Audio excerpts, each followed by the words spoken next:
Hello, hello.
Hi, how are you?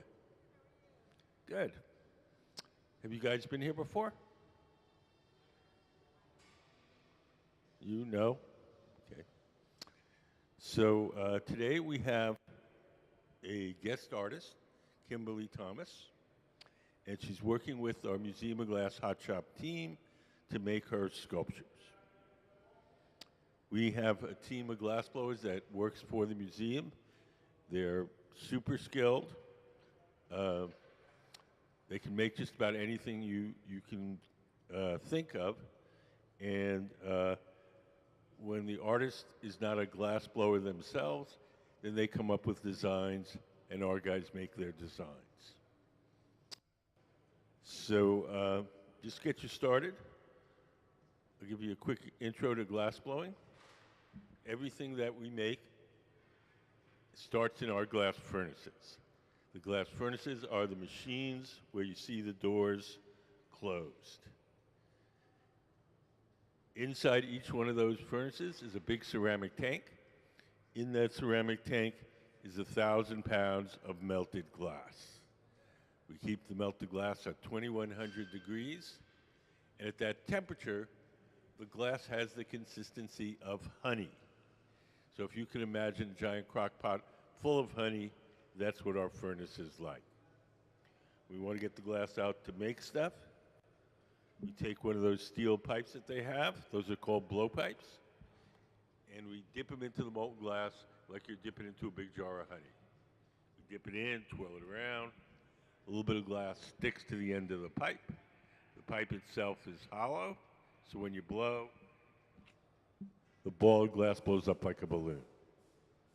If you want to make something larger, we dip it in, blow a bubble, let it harden, then we dip it in a second time or a third time. We just keep building up the glass in layers. Once we get the glass out of the furnace, it only stays soft for a little while. So we do whatever shaping or blowing we can while it's hot and soft. And when it starts to cool and stiffen, we go to the second type of furnace, and that's called the glory hole. The glory holes are the round guys with the doors open. Those have no glass in them. They're just a hot chamber for heating and softening the glass while we're working. So you'll see them do something at the bench, and then they'll go to the glory hole and heat the glass up again.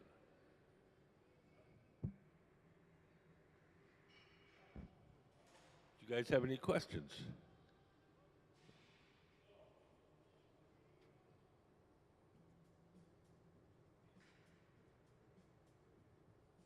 So this is our guest artist, Kimberly Thomas.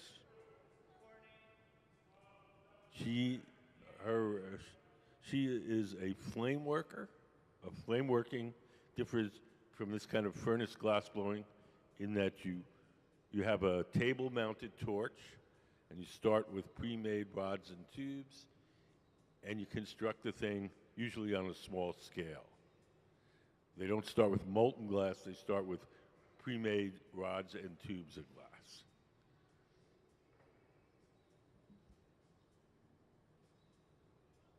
We put up some of Ms. Thomas's artwork. So these are assemblages by our guest artist, Kimberly Thomas. And one thing you should know is they are tiny. So you see these guys. So that's the scale at which she works. So what you're seeing in the slides is a very big close-up, but the actual objects are really tiny. You want to get up and take a closer look at some time. So what she's going to do with our glass blowers this time is she's going to make the same type of object, but on a larger scale. And so her assemblages consist of sort of everyday objects, a chair, a pot, a television set, and they're all assembled to tell some kind of story.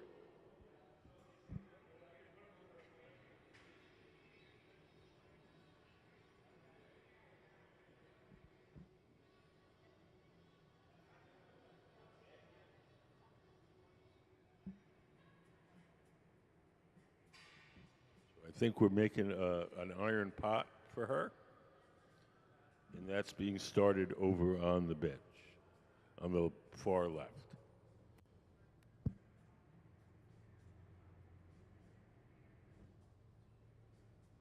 Do you guys have any questions so far?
So right now, Jack, in the orange hat, is letting that bubble cool off. Can we turn the mic down a little? Hello, hello. It's a bit echoey.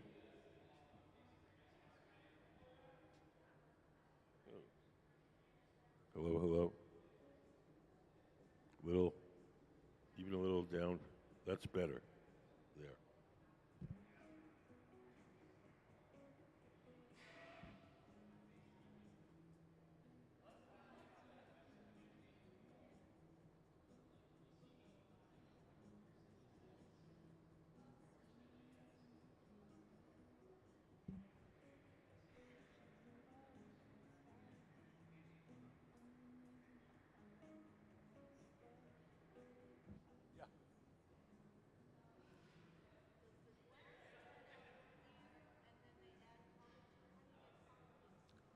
Well, there's two answers to that. Answer: you can really only color the glass itself when you first cook it up from scratch. The things that color glass are mostly metals. Cobalt makes it blue, chromium makes it green, but you have to do that when you cook the glass from the raw ingredients. What we do here is we buy colored glass, already colored, like an artist buys a tube of paint, and then we coat our clear glass with the colored glass. We buy it in chips, we buy it in powders, we buy it in these big bars.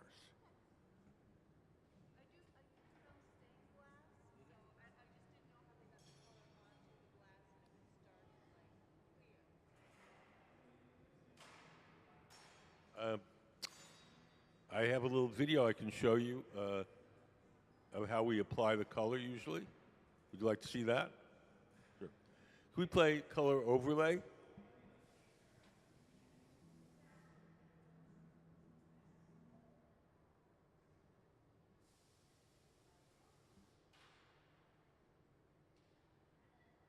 we play color? Oh, there. The color in glass comes from adding various materials to the mixture of raw ingredients called batch. Most of the colorants are compounds containing some kind of metal. For example, adding cobalt to clear glass creates a deep blue. Tin and antimony can be used to create white glass, and gold chloride can produce a rich red or pink colored glass. Colored glass is melted in furnaces, just like clear glass, and then is usually rolled into bars for storage and easy application. In order to apply color bar to a bubble, we first need to preheat the color to approximately 950 or 1000 degrees Fahrenheit in a color oven or garage. Once warm, the color is then picked up on the end of a punty rod using a little bit of clear glass as a support. The color is then heated in the 2300 degree glory hole to soften it and make it malleable, while another artist creates a small bubble of clear glass on a blowpipe. Once warm, the color is dropped over the clear bubble, and then using a variety of hand tools or the steel marver, the color is rolled back over the clear in an even layer. This process is called dropping color, or creating a color overlay. Depending on the project, that bubble is then usually gathered over with clear glass and blown into the final form.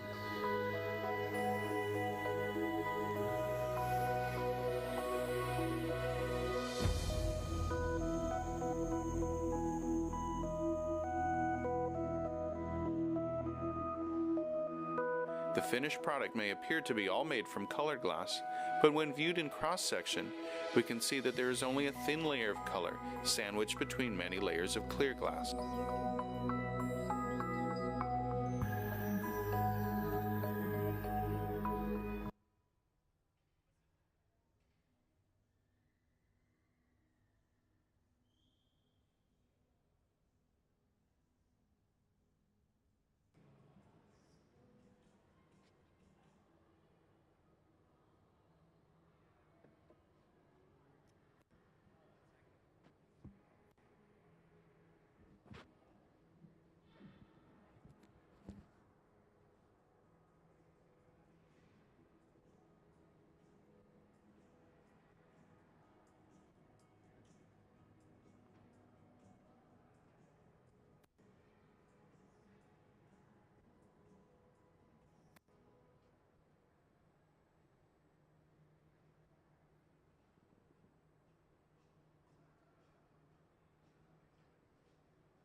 So over on the left, that's Jack in the orange hat, Jack Spitzer. He's letting his bubble cool and stiffen, and then we're going to put another coating of clear molten glass over that. All glass looks orange when it's hot. The orange color that you're seeing is the glow from the heat, not the color of the glass. The glass they're working with is black, but obviously it doesn't look black at the moment.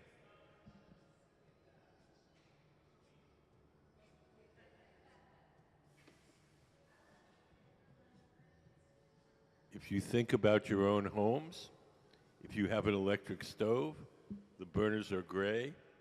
When you turn them on to cook something, they get hot, they glow orange. Turn them off, they cool down, the orange disappears. That's the same thing you're seeing here.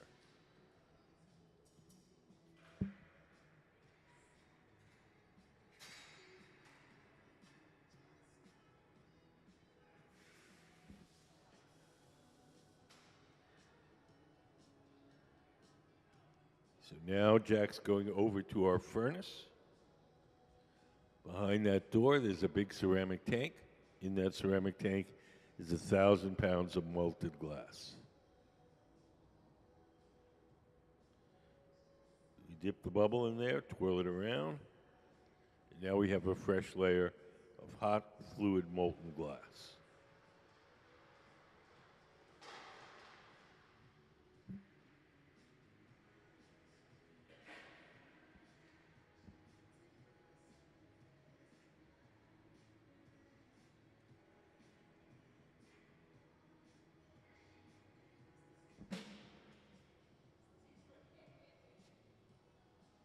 So we're making this black pot for one of Ms. Thomas's assemblages.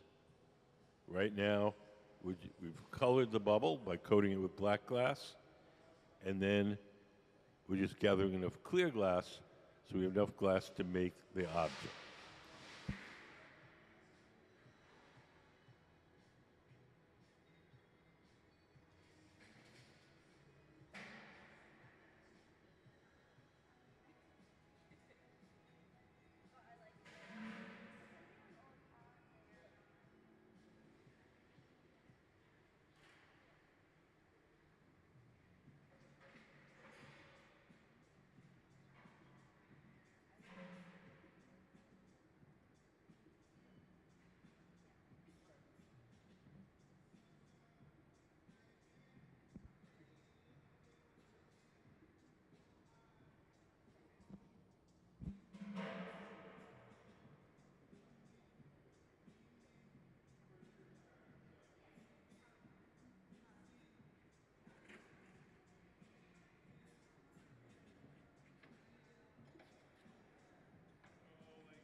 So now Jack is shaping the glass using a tool called the block. The tool is made out of wood. It's stored in a bucket of water. As long as the wood is wet, the tool doesn't burn. It doesn't leave any marks as we shape the glass.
So we're just collecting enough glass to make the object. Each time we dip it into the molten glass, only a certain amount of glass will stick. So we have to build it up in layers.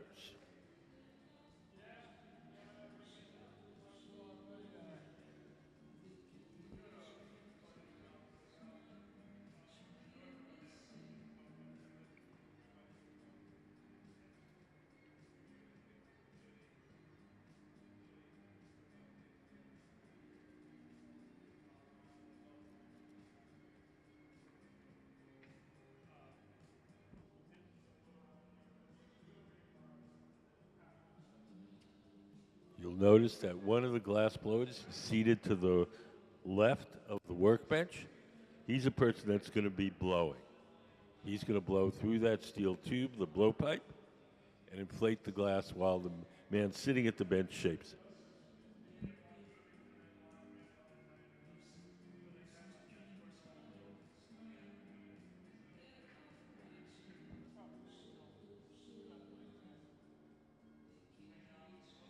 came in a little later. Our guest artist is Kimberly Thomas.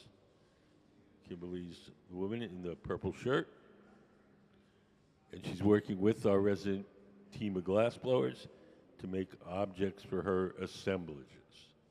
When she works normally herself, she's a flame worker. She works over a table-mounted torch, and she makes things that are extremely tiny. You can see some of them over there on the pedestal. Can we put up some of her slides up on the big screen?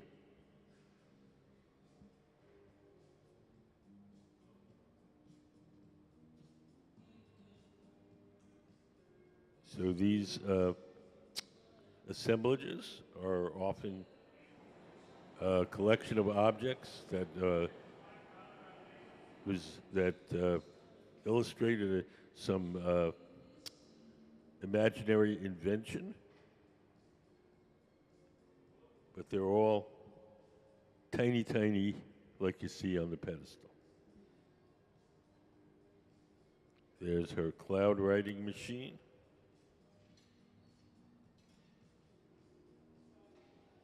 So since she's coming to work with our museum team of glassblowers, we're going to scale everything up and make everything bigger.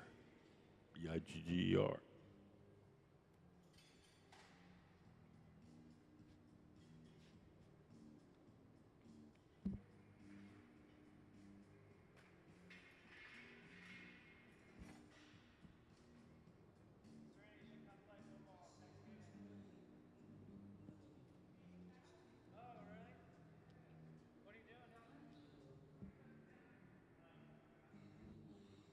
So now Ben is squeezing the glass and making a sharp crease in it. The tool in his hand is called the jacks, and that crease is the place where we'll be able to break the glass away from the metal pipe once we're done shaping. So you can see Gabe in the maroon shirt is blowing. You can see the bubble getting bigger as Ben sitting at the bench shapes.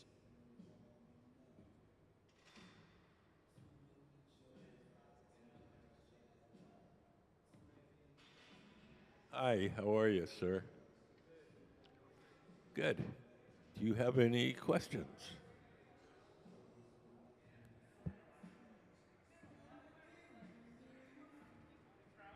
Cool. Where do you blow glass? Oh, really? Cool. I went to school in Pittsburgh. CMU.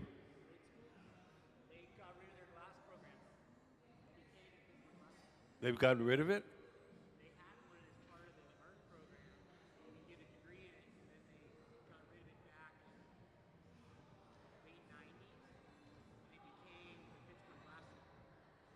Became what?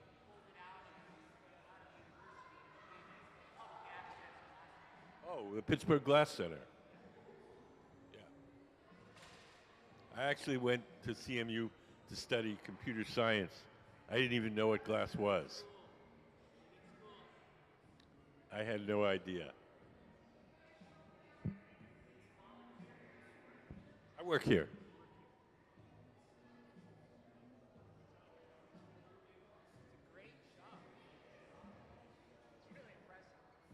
Thank you.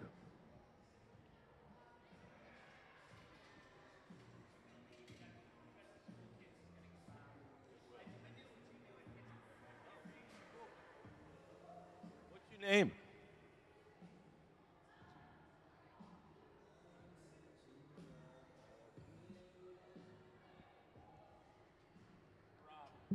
Well, nice to meet you. Say hi to Ben for me. I took a class from him when he came to Pittsburgh. I've taught at Pittsburgh. Huh? I've taught classes at Pittsburgh You've taught at the glass center? a long time ago. What's your glass form, technique, whatever you like I to do? teach glass painting. Painting. Sweet. Yeah, I'm impressed with your museum. I've never been here. It's really nice. Beautiful. Tried.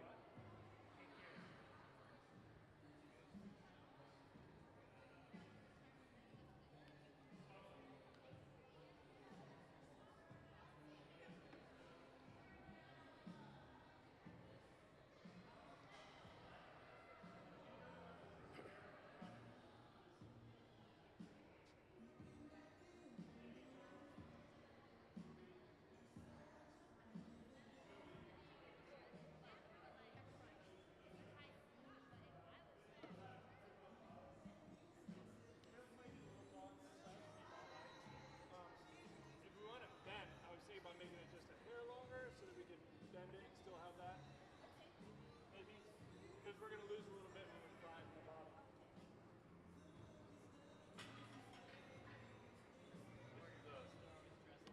Yep.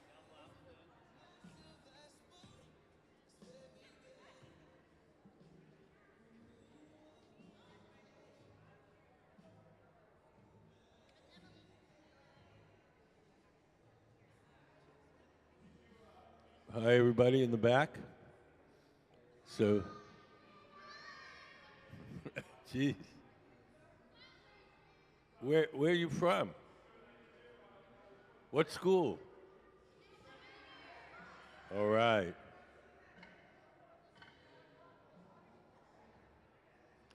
So you guys studying heat?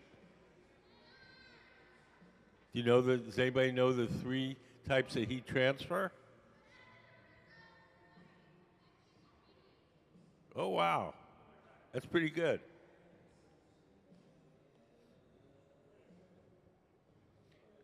So you see, one of the glass blowers is holding a wooden paddle in front of glass blower's arm to shield him from the heat. What kind of heat transfer is that?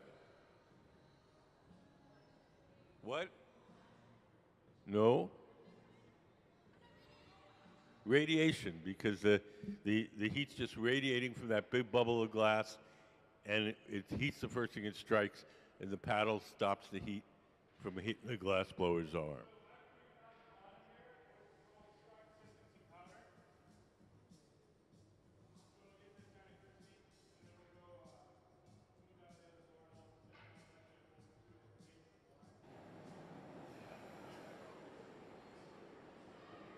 So when he heats that tool with the torches, what kind of heat transfer is that?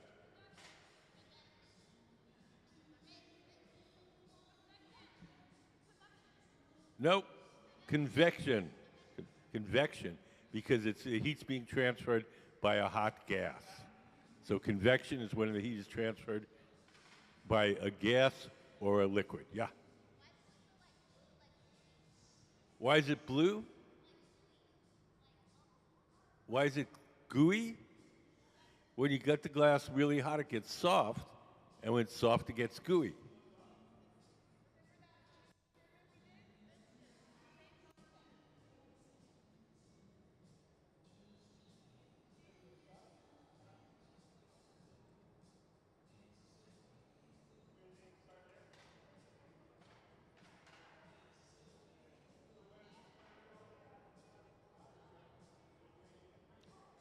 So our guest artist is Kimberly Thomas. Kimberly is the woman in the purple shirt at the center of the workbench, and she makes really wild, really tiny things. Can we put up some of Kimberly's work up on the big screen? So these are sculptures that she made. They're composed of little tiny everyday objects. And in spite of the way they look in those big pictures, they're really, really tiny. So some of you get a chance to come down here and look. So she usually works in this really tiny scale. And this week she's come to our shop, and we're going to make the same sorts of things, except we're going to make them big. So there, if you look, you can see Kimberly working on her torch. She's what's called a flame worker. So she has a torch mounted on a table, and she has little rods and tubes to construct her objects.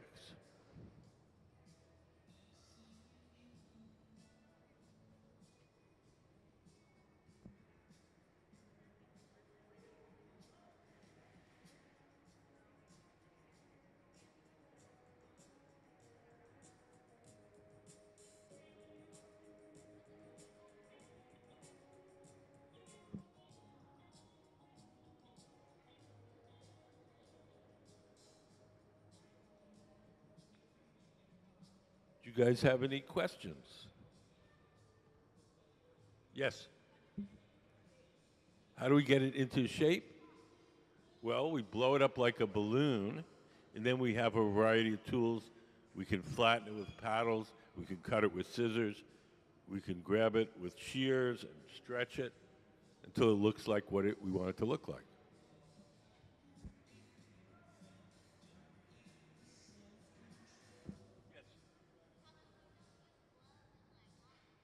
Well, we do use gloves when we become uncomfortable. As long as we're comfortable, it's easier to do it without them. But if things get hot and we feel uncomfortable, then we put on a glove. Yeah.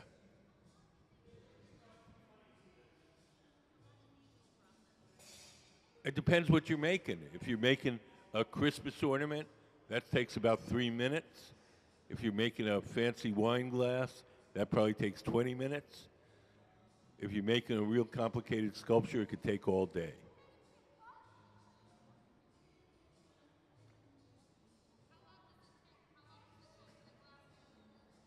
Well, it's two answers to that question. How long does it take to cool? If we just put it on the table and let it cool on its own, it would cool in 20 minutes, but it would shatter.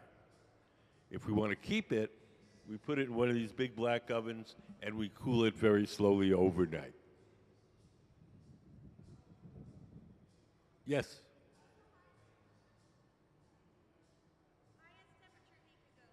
The highest temperature is 2,300 degrees. 2,000, the round ovens with the doors open are 2,300 degrees Fahrenheit. That's 200 degrees hotter than the hottest volcano.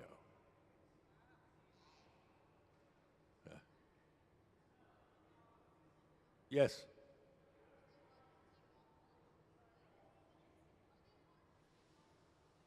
Are they hard to take off the rod? No. You'll see in a moment.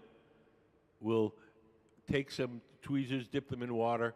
We'll drip some water into that big notch that he created, and the water will crack the glass, and just a light tap will release it.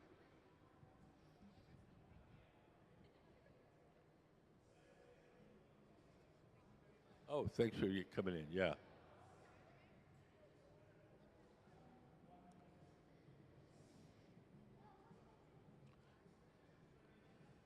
So inside those glory holes, those round ovens, you have a big gas burner spraying hot gases onto the glass to heat it up.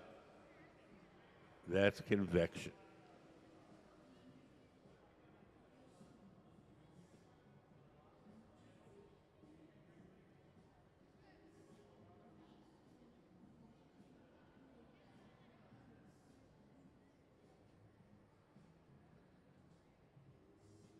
Erica? Erica? When you bring the classes in, get them down in front.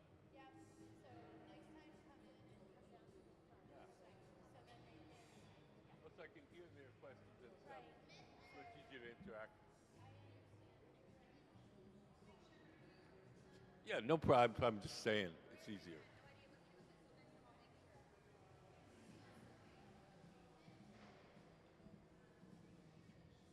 Yes.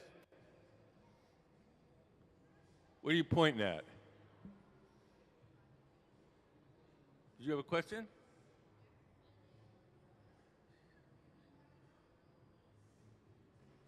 Yes.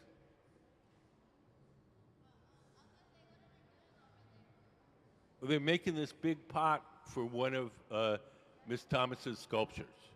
So you can make it out of glass. She usually makes them really tiny, tiny. We're making them big. Yeah.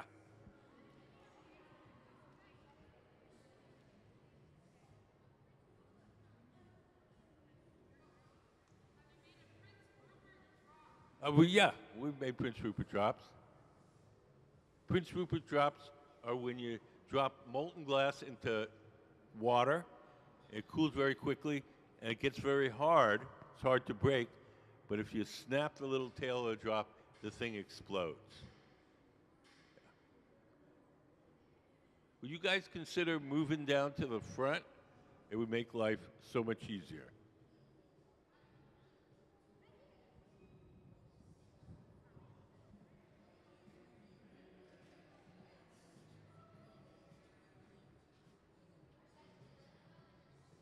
So Jack's going around the corner to our powder booth. We're going to sift powdered colored glass onto the surface. We have a funny camera in there. Makes it look purple. It's not purple. There you go. They're sifting powdered colored glass onto the surface to get some color and texture. They want it to look like an old beat up pot, not a new shiny pot.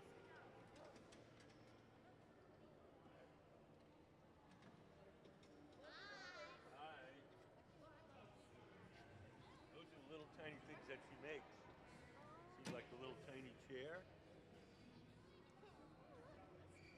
They're easy to break.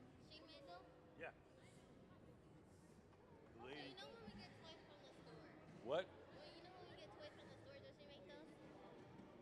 Like, So that's all glass, right? that's all glass.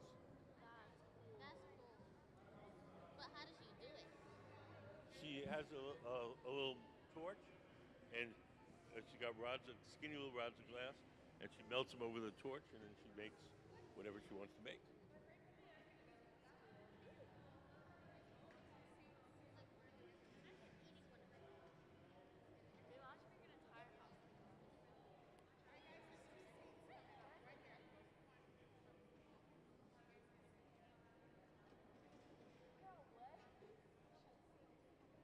So right now they're just discussing if we're getting the look right for Mrs. Thomas. Ms. Thomas is a woman in the purple shirt. We're making a glass pot. So it's going to be one of the objects in her sculptures. Oh, let's see. I would guess about 40 minutes, probably.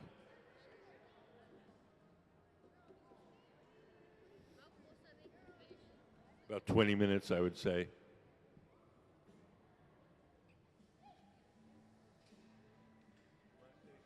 Folks?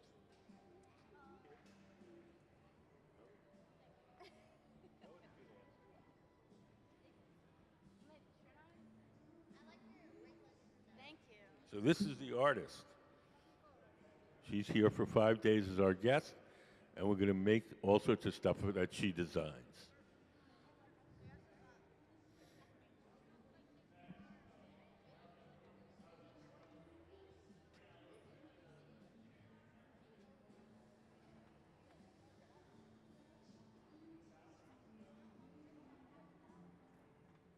Right now, Jack is heating up the glass in the glory hole.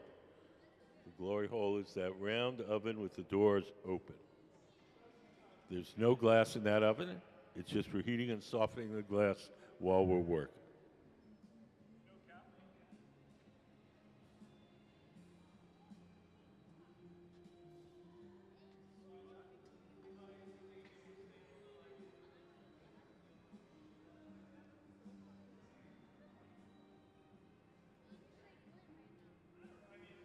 They're shaping it. She wants it to look like a kind of an old beat up pot, not a new one from the store. You guys have any questions?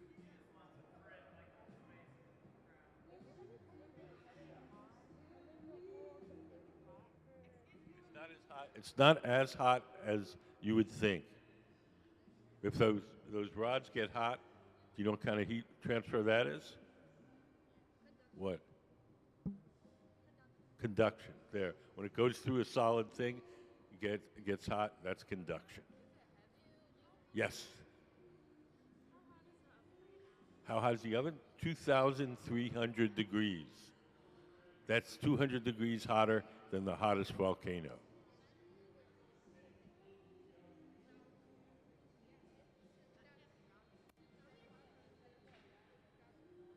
Yes.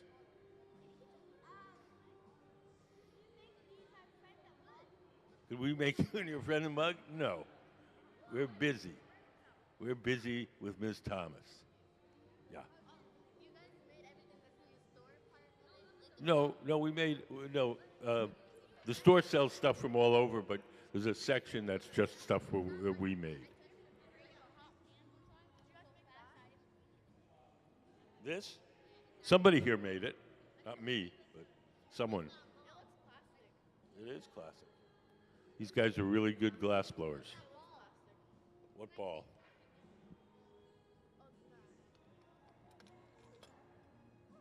It's a mushroom. Just a glass ball?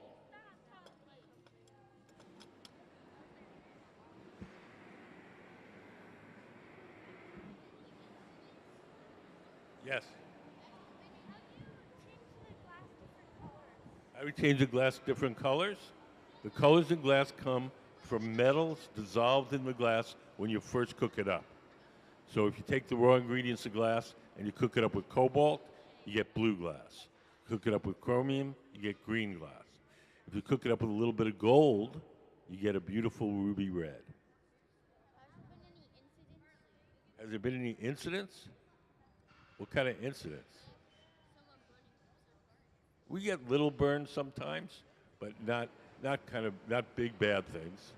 Like if you worked in a kitchen, sometimes you get a little burn. Yes.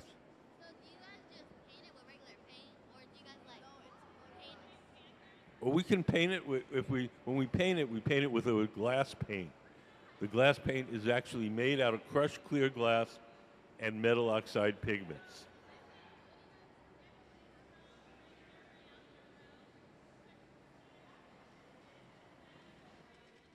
See you guys. Take care. Thanks for coming in. Yep. Take care. Bye. Bye, Queen.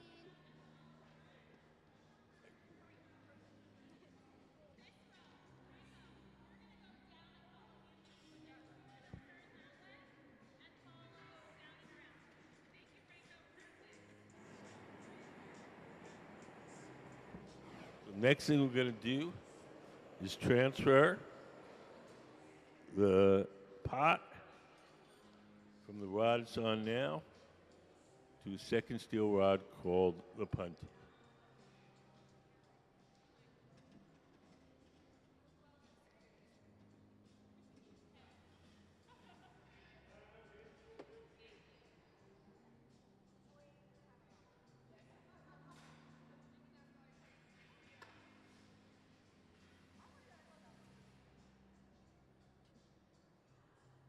Thank you for your patience. We have some school kids coming in today.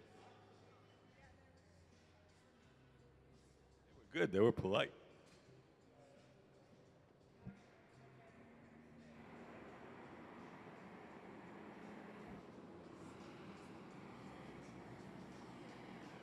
The next thing we're going to do is transfer the object from the rod it's on now to a second steel rod called the punty. The second steel rod will hold it from the bottom while we shape the top. Gabe, over on the bench up far on the left, is making the punty. Punty.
I'm going to wait till you guys all sit down, get comfortable.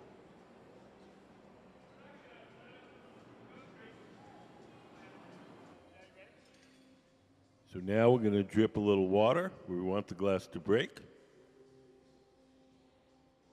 Give the pipe a tap, and off it comes. So now the pot is held from the bottom. The top is exposed. The top can now be heated and shaped.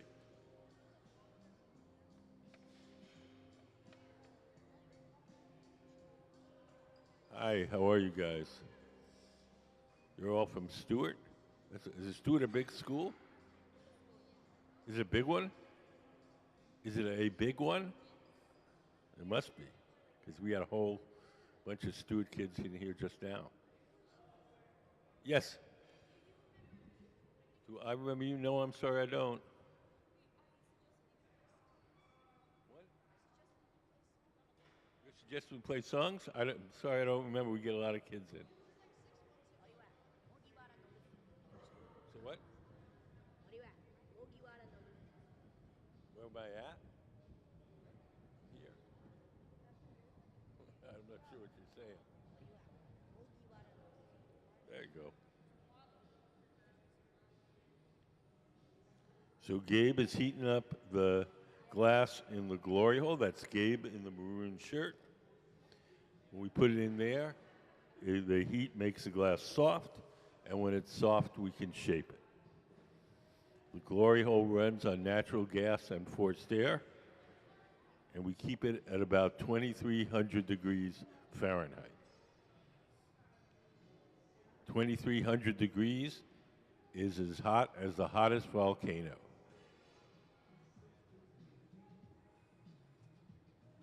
So that's basically our own private little volcano.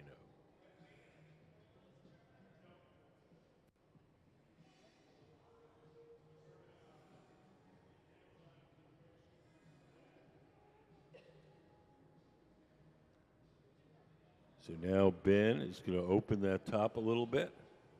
The tool in his hand is called the jacks, and he presses against the inside of that opening to make it wider. The gray pad in his hand that he's shaping the glass with is just folded up ordinary newspaper soaked in water. As long as the newspaper is wet, the paper doesn't burn too much, it doesn't leave any marks as he shapes the glass.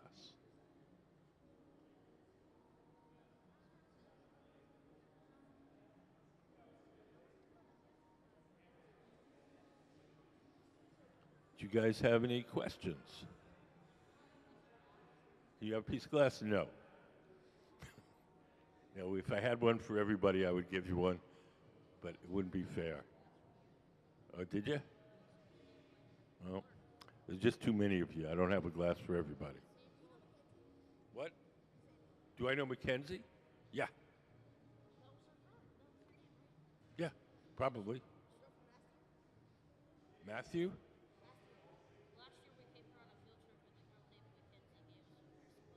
Oh, okay. Well, I don't have any glass to give you.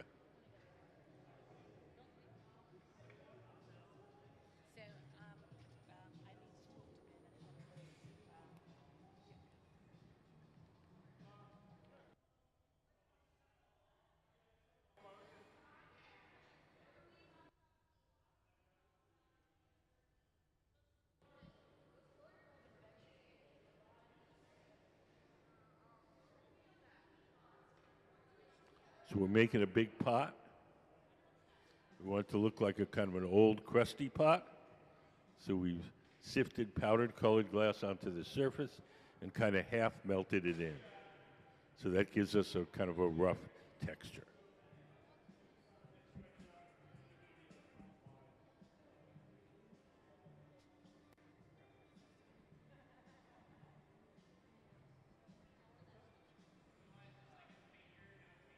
Can we put up the glory hole diagram?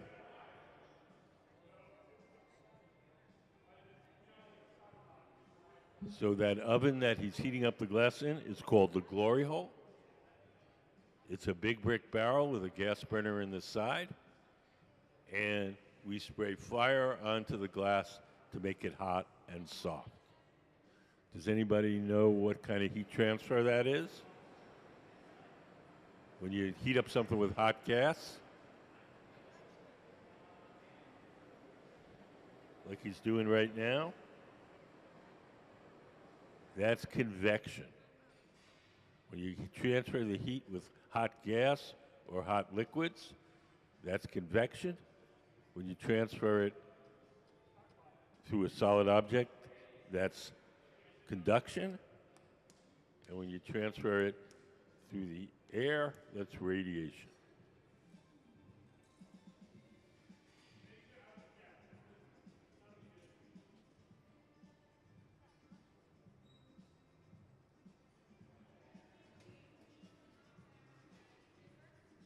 So now Jack's coming over with some more glass, and we're going to make some handles on this pot. Hot glass sticks to hot glass. When hot glass is hot, you actually cut it with a scissors.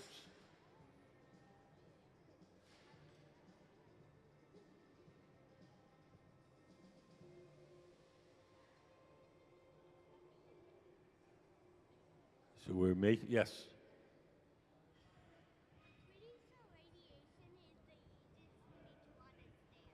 The radiation is the easiest for you to understand. You don't, do you know what convection is? Convection is when heat is transferred with either a gas or a liquid. So when you take a torch and you're firing hot gas at it, that's convection.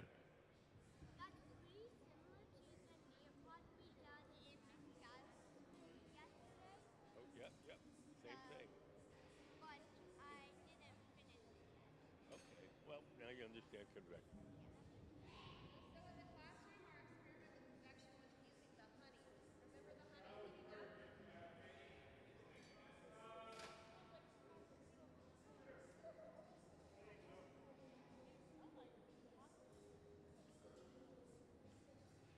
Now, when we stick that rod into the big fiery glory hole, sometimes the rod itself gets hot. What would that be? If you heat up one end of something and the rest of it gets hot? Any guesses?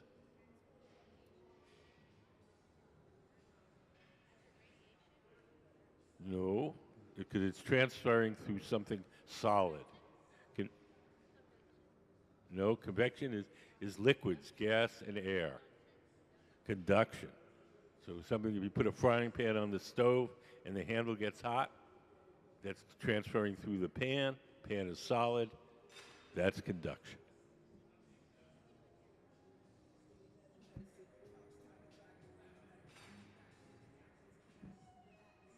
We put up some of Ms. Thomas's artwork up on the big screen.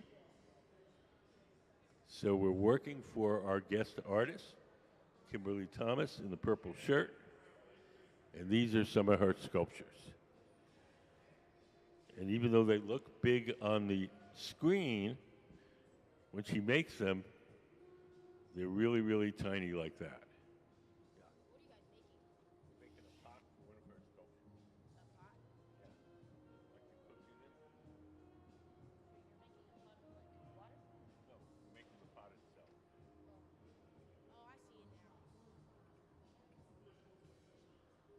So normally she makes things very tiny, and she's come to us and she's worked with our team of glass blowers, and they're going to make the same kind of things that she makes, only bigger.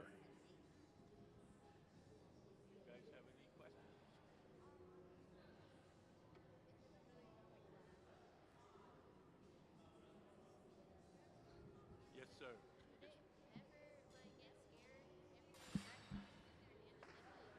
Do they ever get scared? Not anymore. These guys have been doing it for a long time. Every once in a while we get a little burn like you might if you worked in a kitchen, but it's not bad. We just put it in cold water and say bad words. Ow.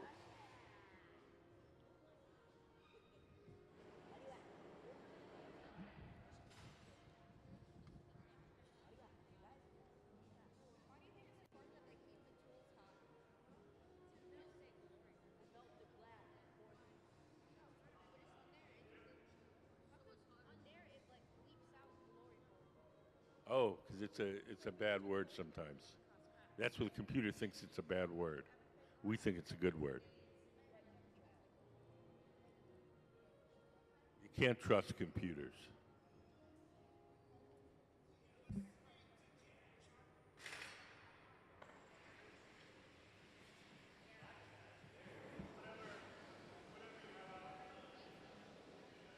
So we're doing two things right now.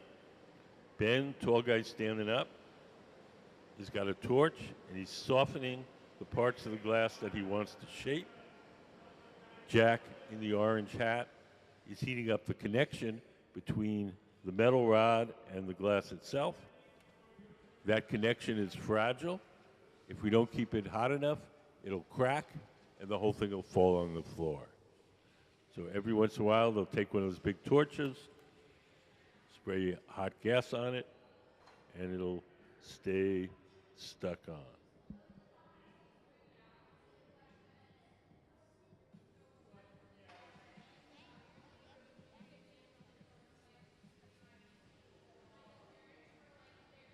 The torch that Ben is using is a propane and oxygen torch, and it has a 5,000 degree flame.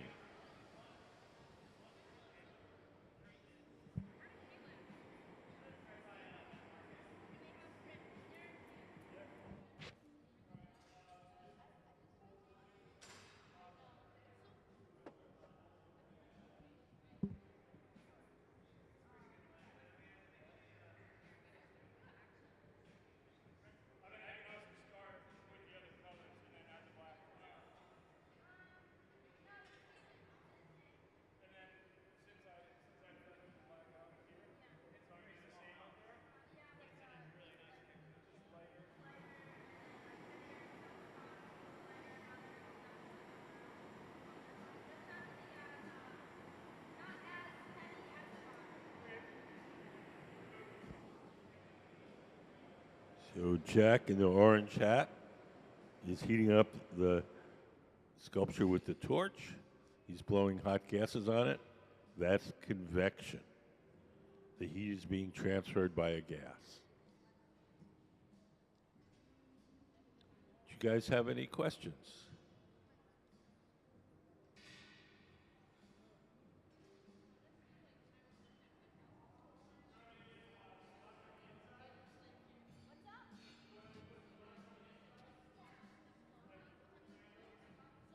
So once we finish this pot, if we just put it on the table and let it cool on its own, it would cool too quickly and it would break. So we're going to take it off that metal rod.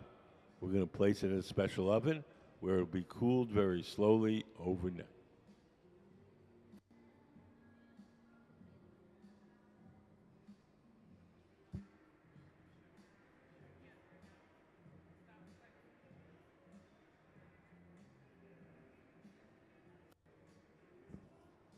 So they've gone around the corner to our powder booth, and they're going to sift powdered colored glass onto the surface.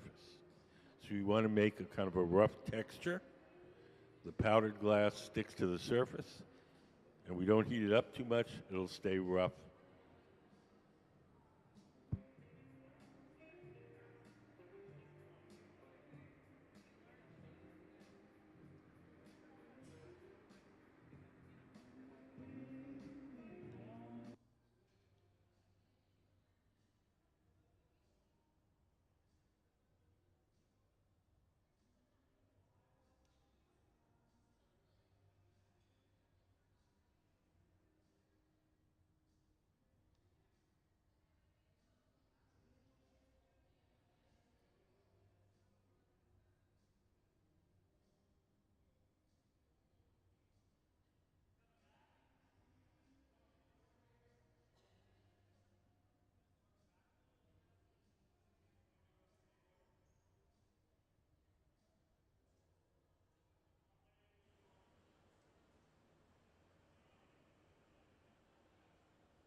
Sometimes the glass is really hot and the heat radiates off the glass and makes our arms hot. And if we have the sleeve on, that protects our arm from the heat.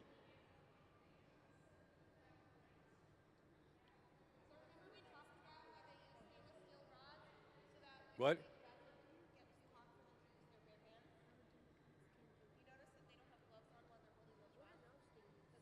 These are some pieces that are made by our guest artist. Normally, when she makes her sculptures, there are a bunch of tiny little objects.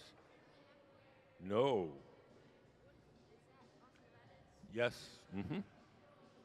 And so this is the way she normally makes stuff, and she's going to try making big things working with our museum team of glass blowers. But there's little chairs and all sorts of cool everyday objects, and she makes collections of them to sort of tell a story. We put up some of Ms. Thomas's work on the big screen. So if you look up on big screen, so these, she calls these assemblages, and they're made up of kind of ordinary, everyday objects, and they're supposed to tell you kind of a story.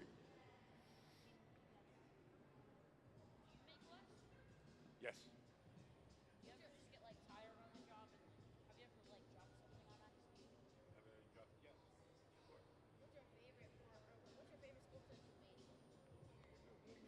I don't really have a favorite. Not a favorite. I don't have a favorite ice cream. I don't have a favorite color.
So Ben is sifting more powdered colored glass on the inside. So we make the inside kind of rough like the outside.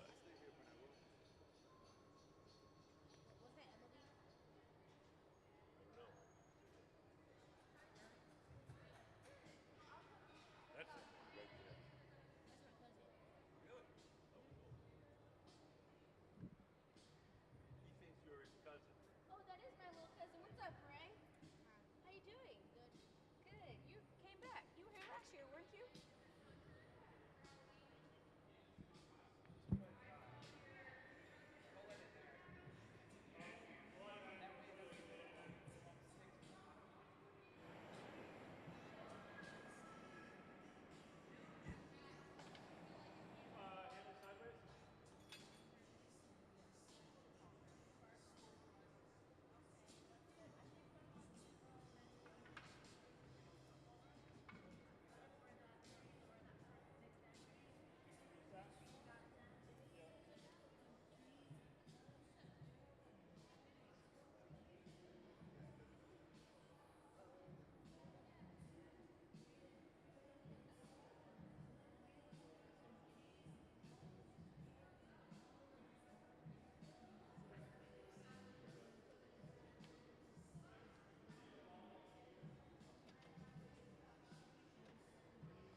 So our artist wants this pot to look like an old beat-up pot, not a fancy new one. So we're squishing it with those wooden paddles to make it look old and beat up.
Thank you.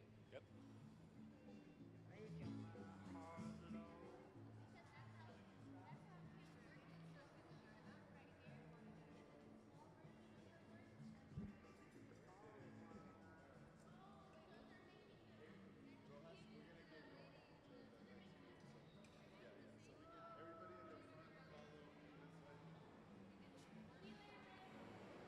Okay, see you guys.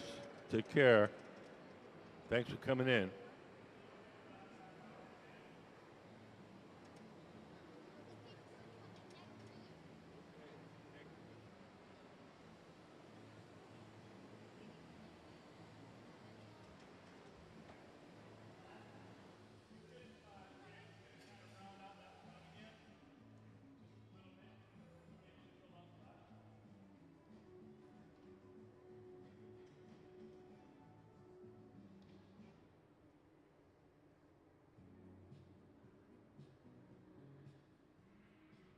So our guest artist today is Kimberly Thomas in the purple shirt at the center of the workshop.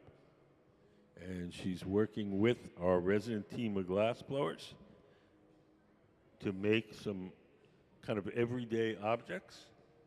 She's a flame worker, which means she shapes the glass with a table-mounted torch, and generally makes things that are really tiny. So today, this week, working with our resident team of glassblowers, we're going to make the same sorts of things that she makes tiny, except we're going to make them big.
Hi, how are you guys?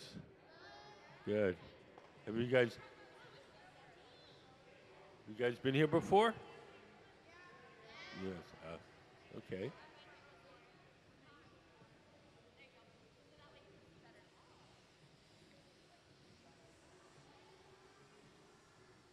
So, the woman in the purple shirt is Kimberly Thomas. She's our guest artist, and she's working with our team of glassblowers. And we're making this kind of old pot. And Ben takes that torch and heats up just the part she wants to shape. Glass is a poor conductor of heat, so you can get one part of the glass really hot and soft without affecting the rest of it. When we use a torch, we're spraying really hot gases on the glass. Does anybody know what kind of heat transfer that is? No? Hot gas? No, no, no, no, no, no, no, no, no, no, no, no. Yeah. Convection, exactly. So we're convecting onto the spot where we want to make it soft, and then Ms. Thomas is shaping that soft.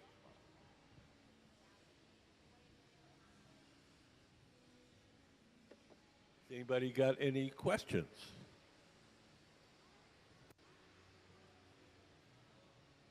Guys?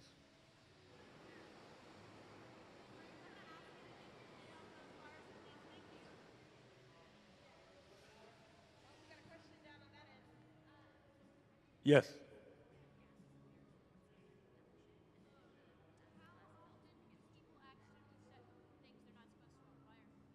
How we set things on fire? Never really.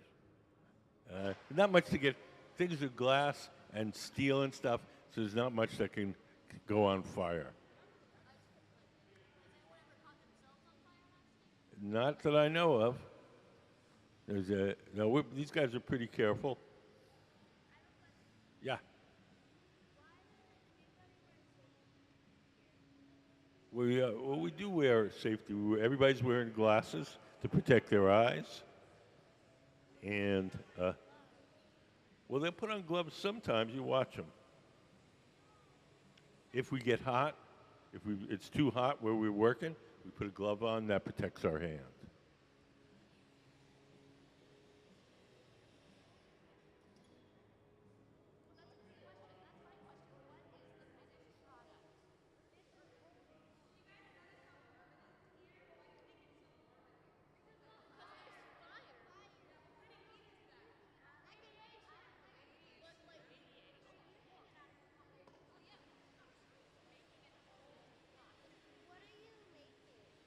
We're making a big old glass pot,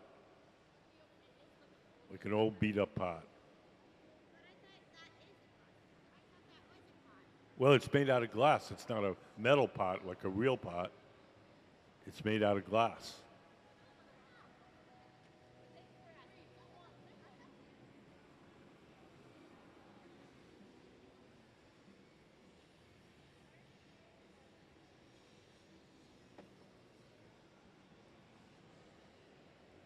So glass blowing is a team sport. All these guys are helping each other. You have Gabe in the maroon shirt, Jack in the orange hat, Ben, gray shirt, standing up.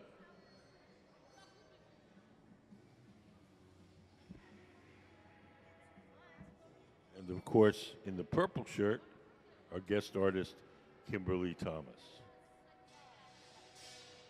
Her specialty is making really, really tiny things.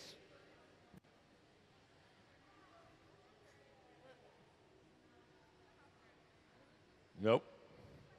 They're easy to break. What? Is it hot? No. What? Nope. This is not mine. These are Kimberly's.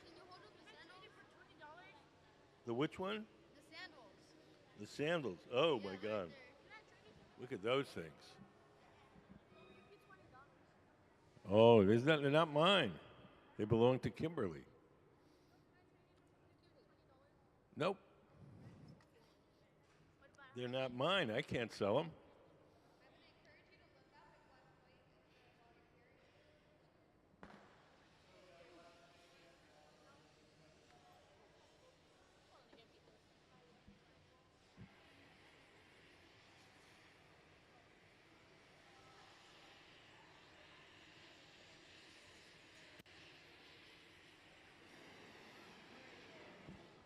We put up some of Mrs. Thomas's artwork on the big screen. So if you look up on a big screen, you'll see some of her sculptures.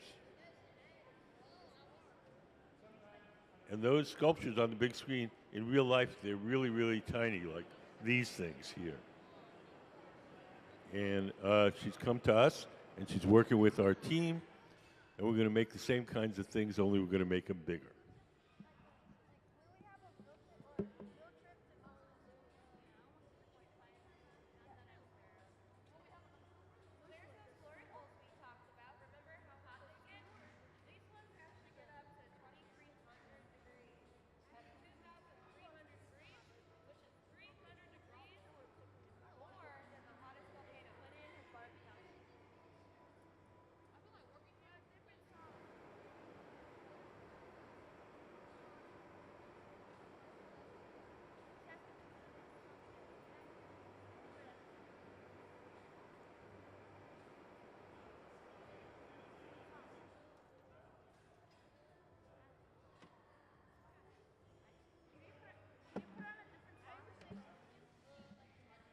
So we're almost done. Everything that we make here has to be cooled slowly or it'll break. So we have a special oven called the annealer where we cool it down slowly overnight. Each day we heat the annealer up to 925 degrees. We place all the objects we make during the day in there. And then at night, it has a little computer that slowly turns the temperature down to room temperature.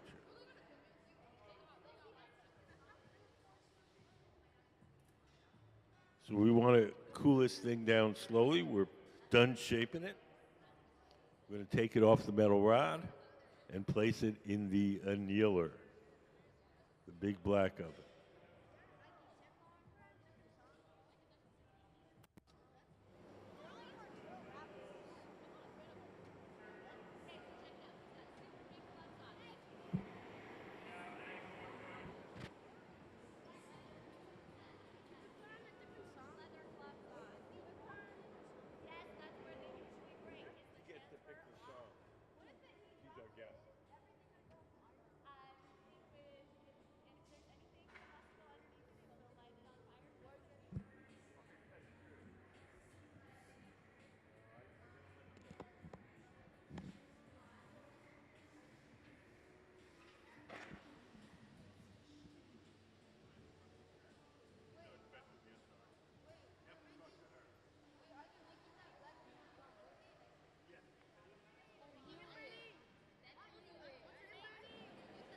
What?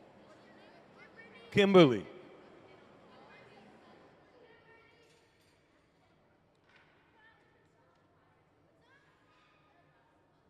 He asked if you could put on a different song.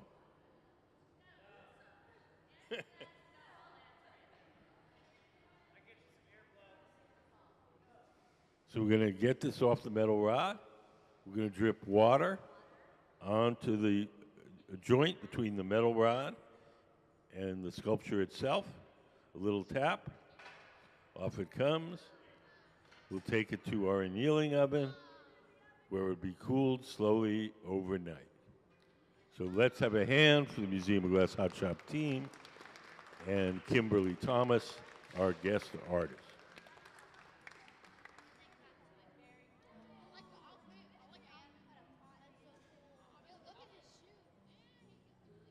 If you look up on the big screen, you can see some of Kimberly's sculptures. And she usually makes them really tiny. So this is one of her pots that she makes. See how tiny that is? And so, no glass. That's glass? That's glass. And so she came to us and she asked us to make the same sorts of things, only make them bigger. Yeah, it's the woman in the purple shirt at the center. She said to make that? Yep, she makes it. She's what's called a flame worker. So instead of working with the big ovens, she has a little torch on the table and rods of colored glass, and she makes these things out of the rods of colored glass. What? Yeah.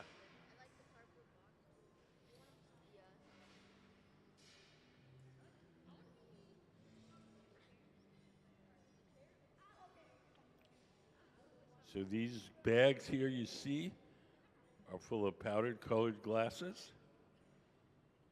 And we want to color something, we can sift powdered glass onto the surface of what we're making and melt it on.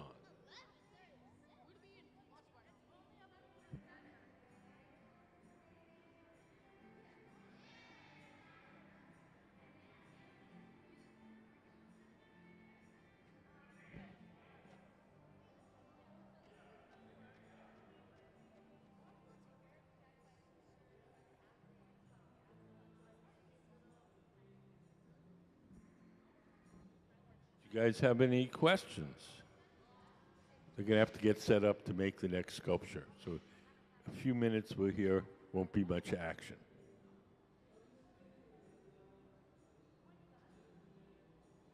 Oop. So Gabe is...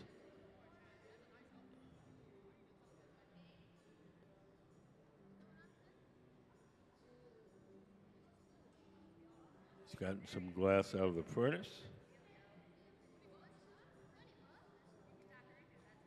He's going to grab a bar of colored glass out of that oven.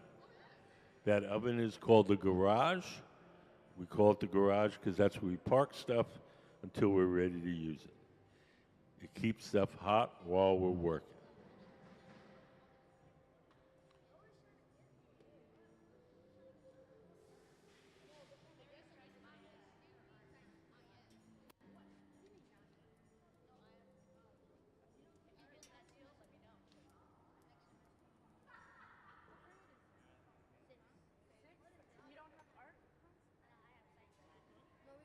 Choose between art and science? I wanted to get art. You know, they should have that for you. You have art. Art. They should have art class. No.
You know what? I don't know. I actually don't work in the art class. Me neither. I guess it's science. It's science. Yeah. Otherwise known as magic, isn't it? Thank you. I want it so bad. What's that?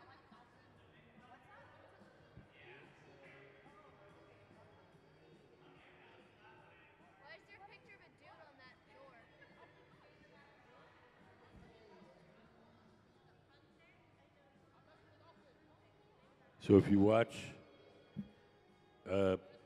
Jack in the orange hat, he's rolling the glass on that steel table. And once he got it to the right shape and the right temperature, he's going to blow a little bit of air into that tube and close it up with his thumb. Yes? What's the picture on the door with the guy with the red hat? Oh, that's a friend of ours, Bennett. Died a couple of years ago.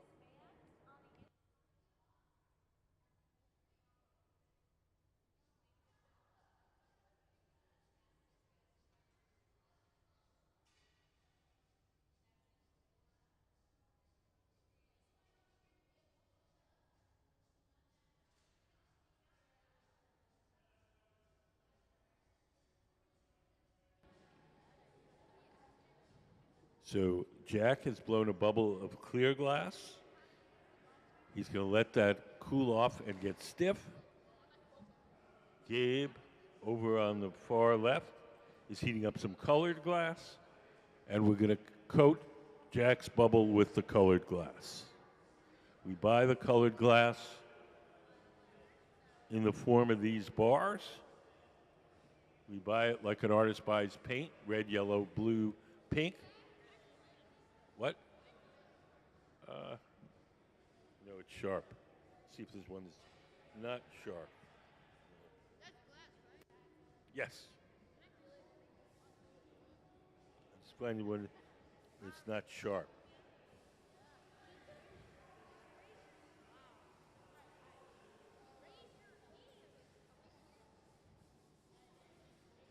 That's smooth. So we buy this like an artist buys paint, and we want to make something.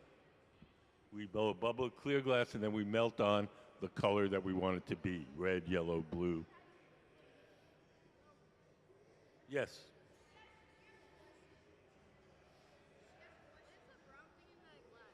That's glass. The glass comes in all sorts of different colors. This is a piece of brown glass. In the glass right there. No, that thing. No, the brown thing that was like a turd. Oh, this? Yeah, that. What is that? It's just a piece of glass we cut off when we were making something else. Like is that supposed to be like a mushroom or something? No, it's just an end that we cut off while we were making something else.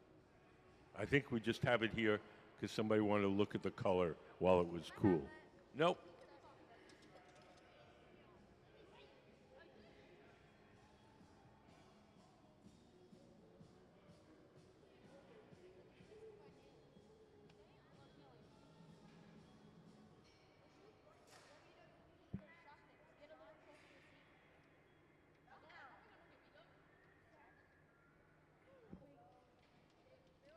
So Jack is heating up the glass in the big round oven, the glory hole.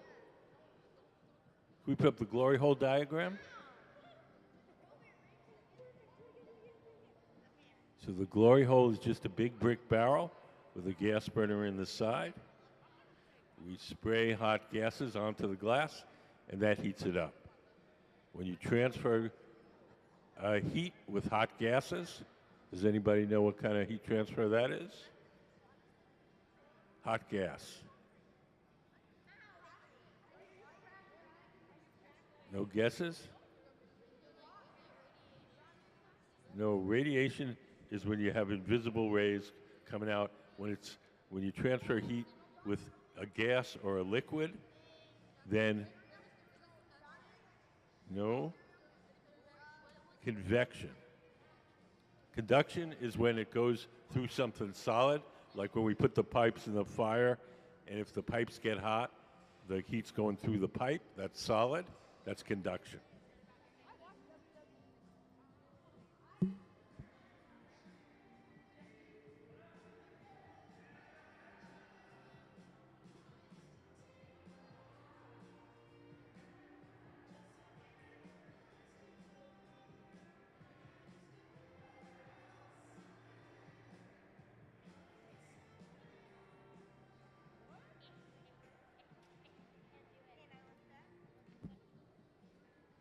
So now Jack is going to let that glass cool and stiffen. and we're going to dip it more into the furnace and coat it with more molten glass. We put up the glass furnace diagram. So this is what the glass furnace looks like inside. That's the machine where the door is closed. Inside that machine, there's a big ceramic pot, and in that ceramic pot is 1,000 pounds of melted glass. We keep the glass at 2,100 degrees Fahrenheit, and that's as hot as the hottest volcano. So it's like having your own private volcano. Yeah. There is no melting point of ceramics. First of all, ceramics is a huge class of materials of all sorts of different compositions. So you can't give it a specific.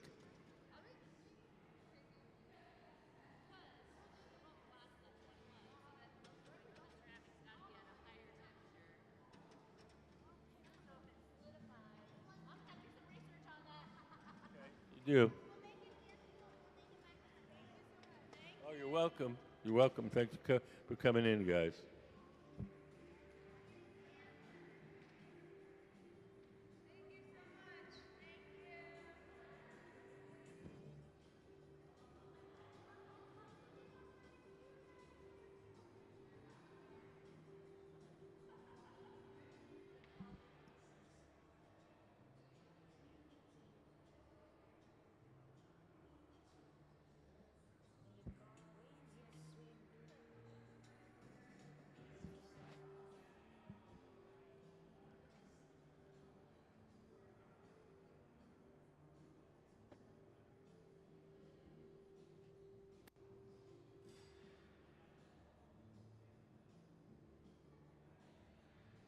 So we've coated that bubble with the white glass.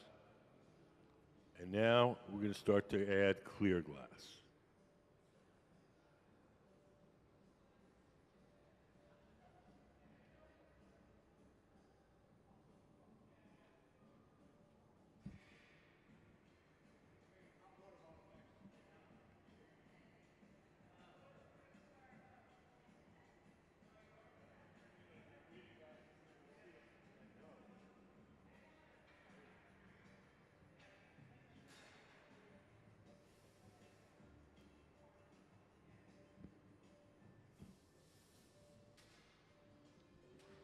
So we're letting that white bubble cool and stiffen, and we're going to dip it into the furnace and coat it with clear glass. We'll coat it several times till we have enough glass to make the object. This time we're making a hot water bottle. Can we put up some of Miss Thomas's artwork?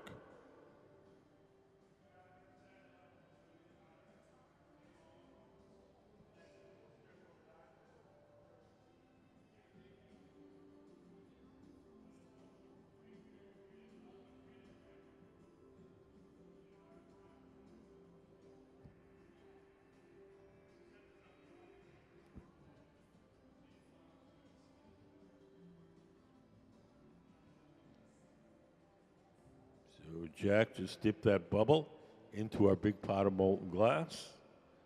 And now he's got a fresh layer of hot glass around that bubble. The glass that he added is clear glass. The orange color that you're seeing is the glow from the heat.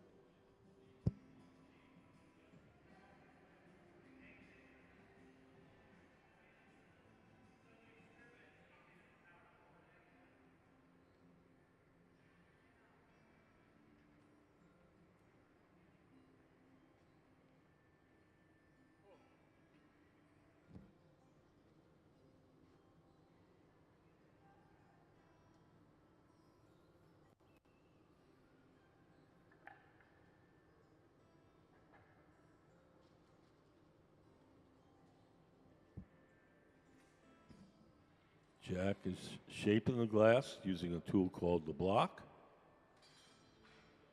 The tool is made out of wood. It's stored in a bucket of water. As long as the wood is wet, the tool doesn't burn, and doesn't leave any marks as we shape the glass.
So at this point, we're just collecting enough glass to make our object.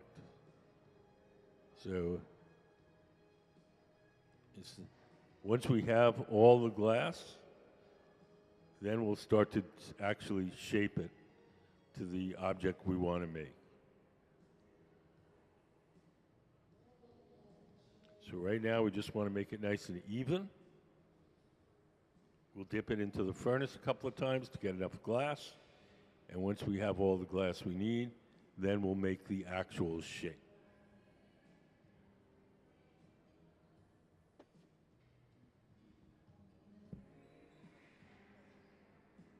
No. Nope. We're going to be making a hot water bottle. But we don't have any hot water bottles to show you.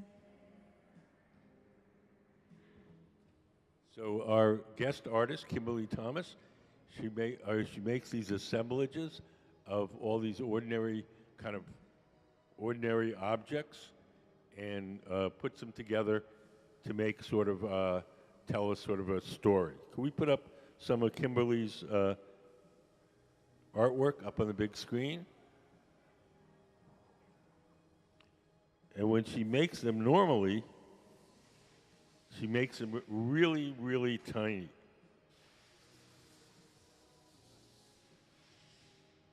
So,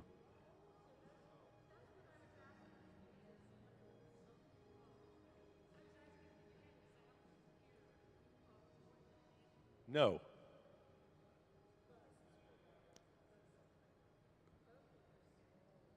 They're tiny, so you can see this little stool here. So she's come to work with our Museum of Glass blowers, and we're going to make them much bigger. So we're making various elements that go into those sculptures. But this is called flame working, which is different than what we're doing here. You have a table-mounted torch, and you start with pre-made rods and tubes of glass, and you work it over the table-mounted torch. It's the kind of stuff you see at fairs where people make little animals, things like that.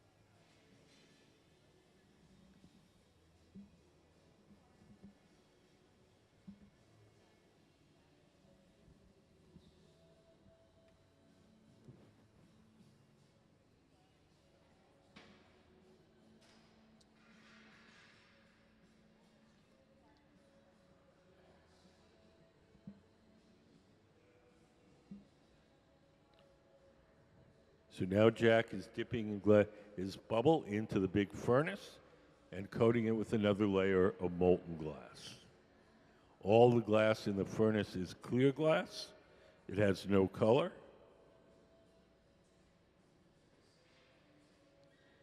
He's dripping some of the excess off into that steel can.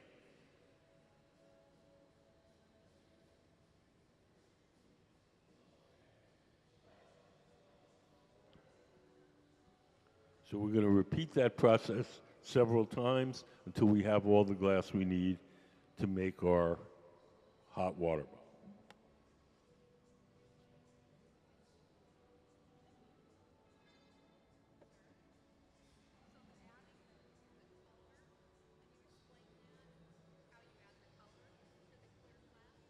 We don't add the color to the clear glass. We blow a bubble of clear glass from our big furnace. We heat up a chunk of colored glass, and then we coat that clear bubble with the colored glass.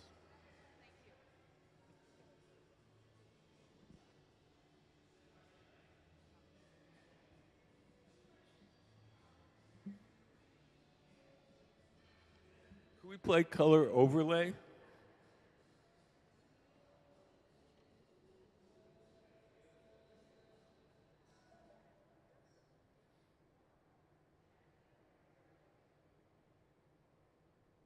Can we play color overlay?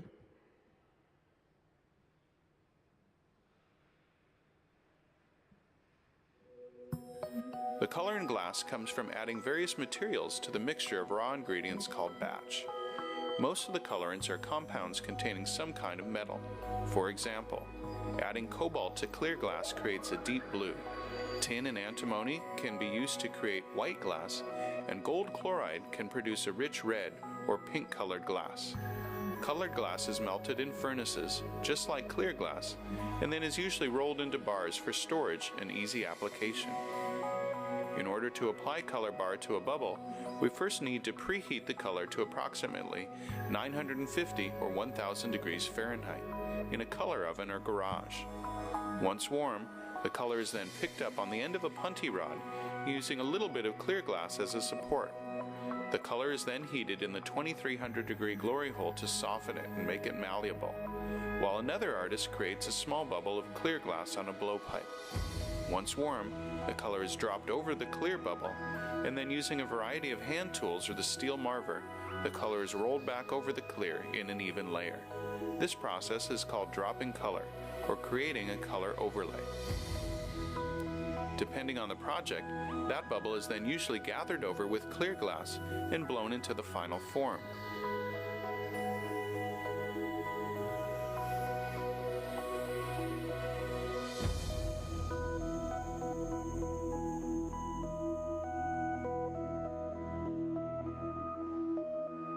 The finished product may appear to be all made from colored glass, but when viewed in cross-section, we can see that there is only a thin layer of color sandwiched between many layers of clear glass.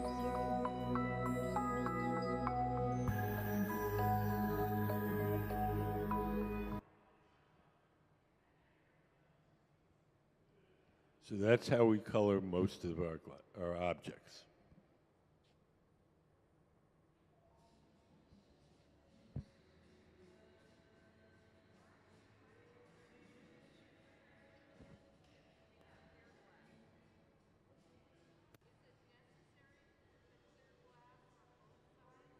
Yes. Because if there's any bubbles in the color, if there's a bubble in the color and it pops, you'll get a hole. If it's got clear glass underneath it, you don't get a hole.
So now we have all the glass we need.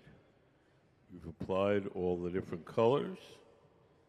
Now it's time to blow it up to its full size and shape.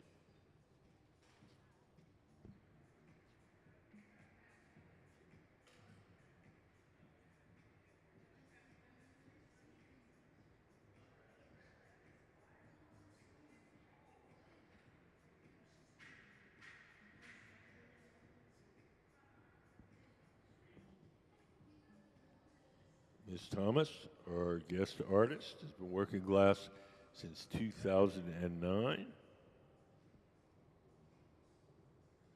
She's had some very interesting jobs. She was a special effects makeup artist for a while. She's got a degree in ceramics from the Rhode Island School of Design. And now glass is her main thing.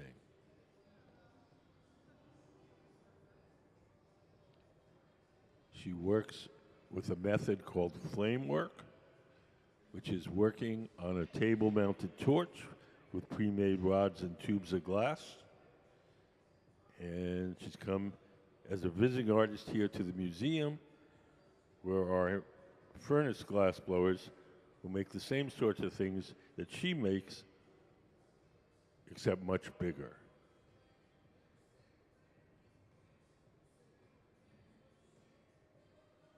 We put up some of her artwork on the big screen. So her work, it's kind of assemblages of kind of everyday, ordinary objects like chairs or traffic cones or wheels. And sometimes she makes them into these kind of imaginary inventions. One is called a cloud riding machine. So basically we're doing the same theme that she has her own artwork, only making it bigger and at the furnace.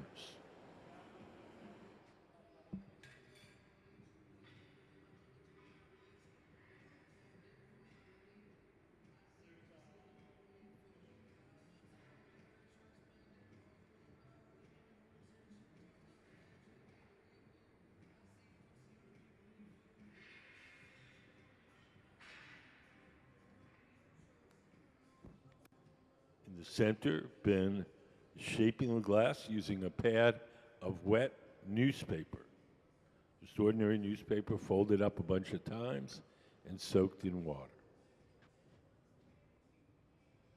Do you guys have any questions?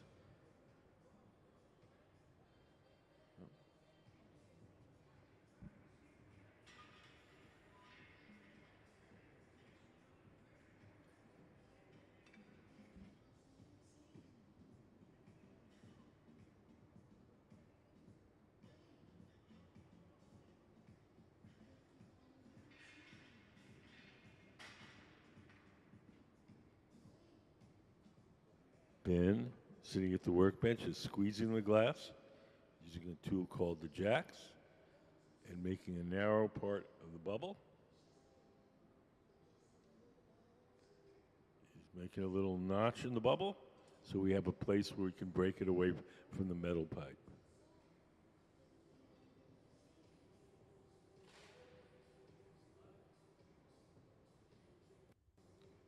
So the man sitting at the workbench in the gray shirt, he's the guy that's shaping it.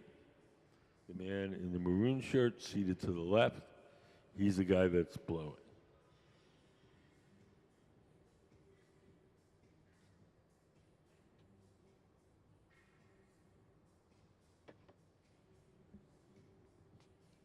Could we not have any flash photography, please?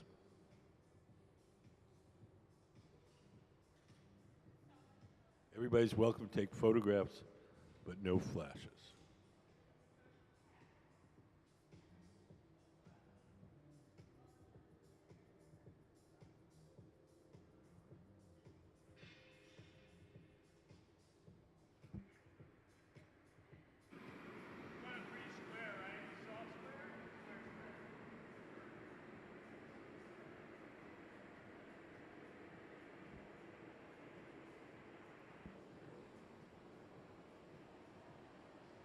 Ben is heating up that part of the bubble that he wants to shape.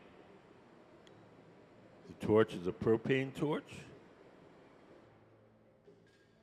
And we can use it to heat the glass in just the places we want to shape.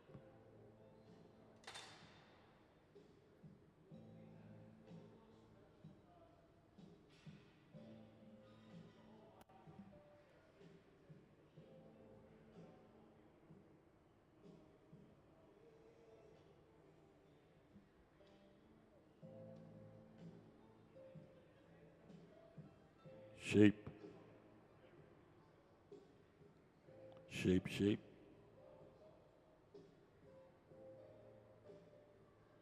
There we go. The computer said shake.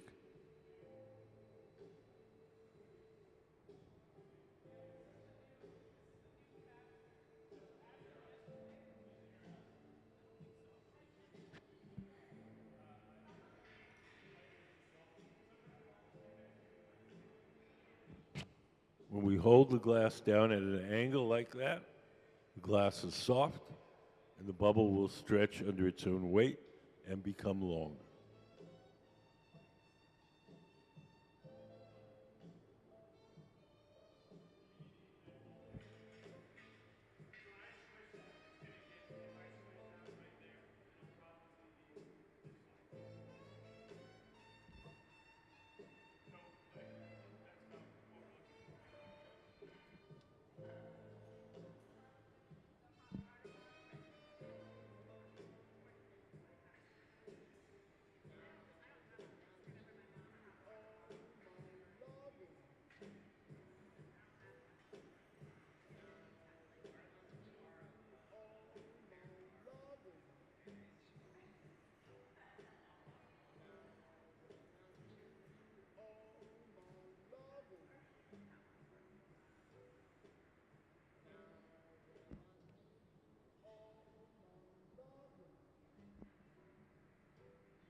So Gabe, seated to the left, is blowing, as Ben, sitting at the workbench, shapes it. The gray pad in his hand is just folded up, ordinary newspaper soaked in water. As long as the newspaper is wet, the paper doesn't burn too much, it doesn't leave any marks as he shapes the glass. So we're working with our guest artist, Kimberly Thomas, in the purple shirt at the center of the workshop. She wants us to make a glass water bottle, hot water bottle. Those old-fashioned hot water bottles that I guess you warmed your feet with in a bed or something.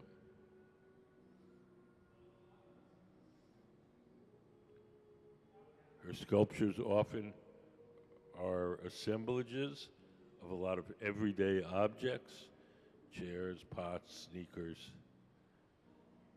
And so we're making some everyday objects for her that she will eventually assemble into one of her sculptures.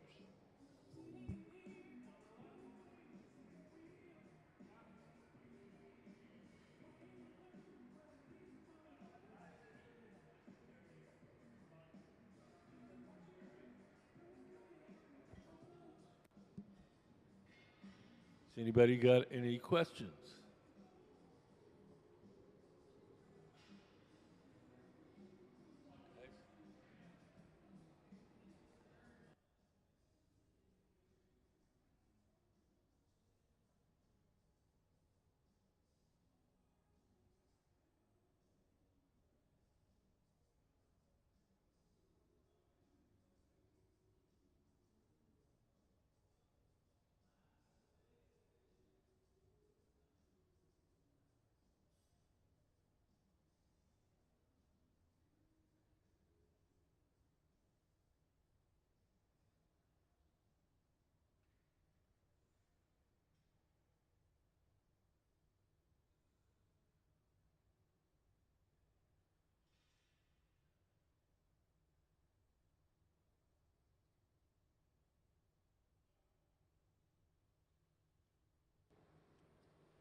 Now you can start to see the water bottle shape taking shape.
Kimberly Thomas is heating up the glass with a propane and oxygen torch.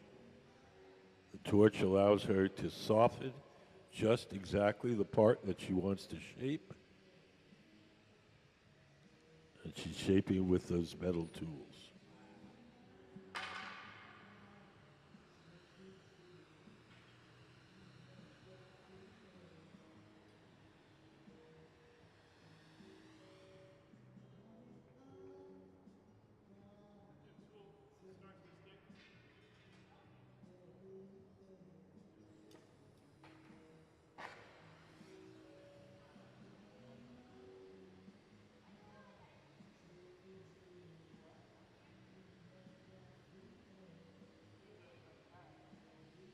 The torches allow us to soften the glass just exactly where we want it.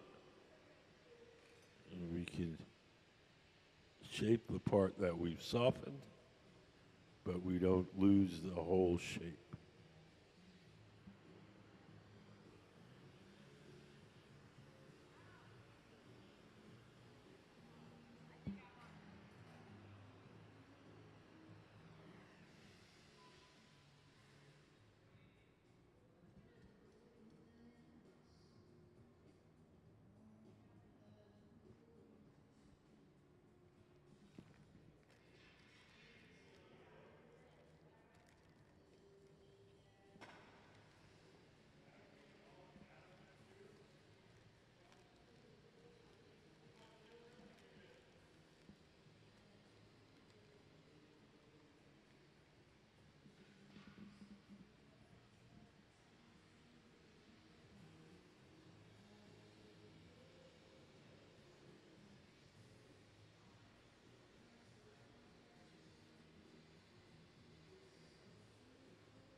using the torch to soften the glass.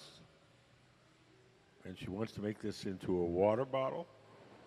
So she's using those tweezers to pinch the glass to make the seam where the two sheets of rubber would normally connect. It'd be a little flat area.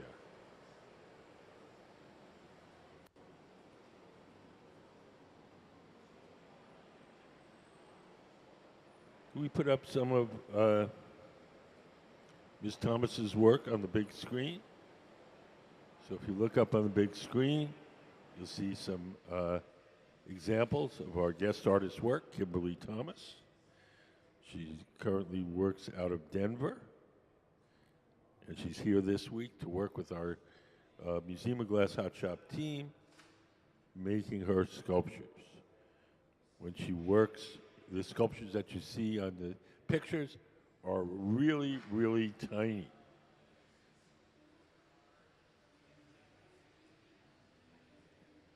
And they're usually made up of collections of ordinary objects to suggest a story.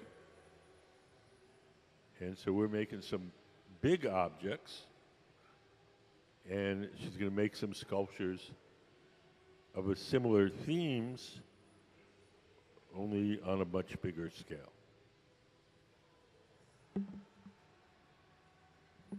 So earlier this morning, we made a beat-up old pot, and now we're making a water bottle.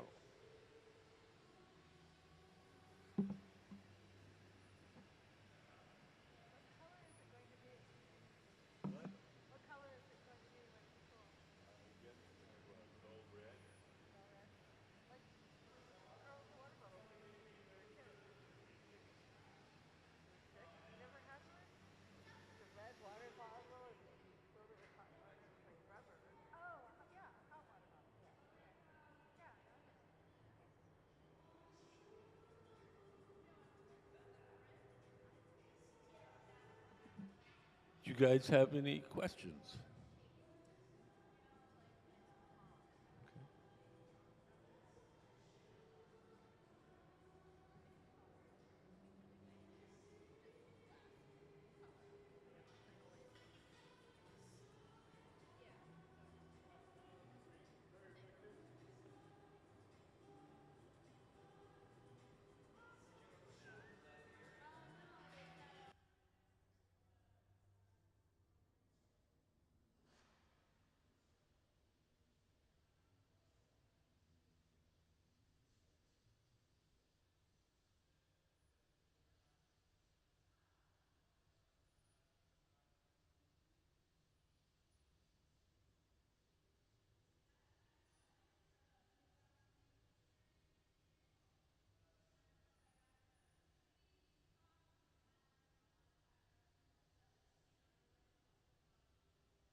Paddles?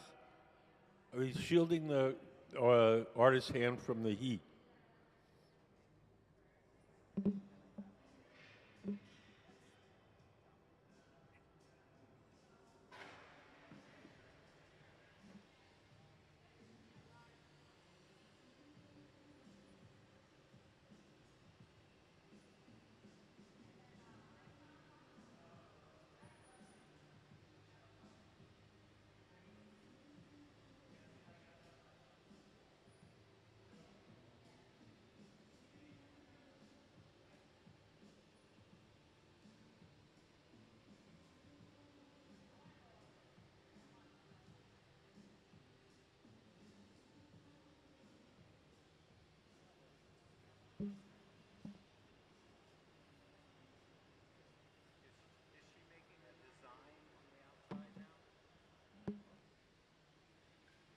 Looks like she's just kind of squishing it so it's kind of squished like a hot water bottle would be if it was empty.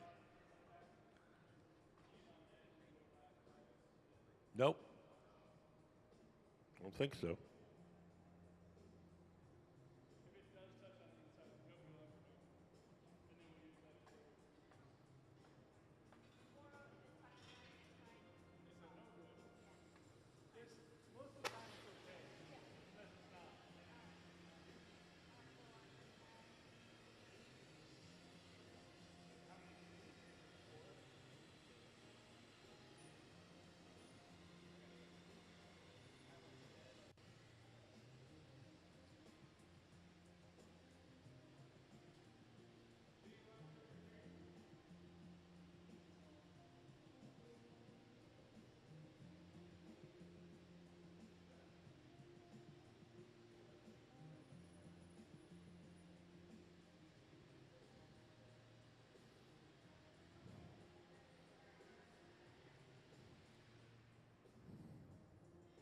When Miss Thomas makes these objects, she usually makes them kind of old, worn, weathered.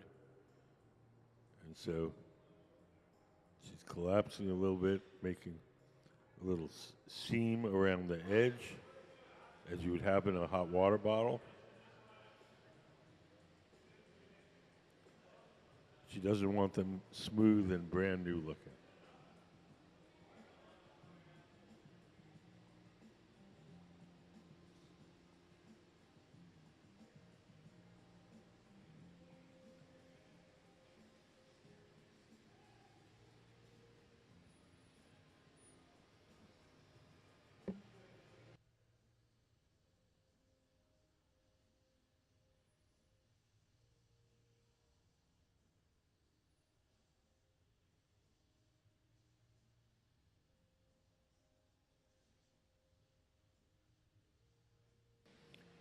Picture.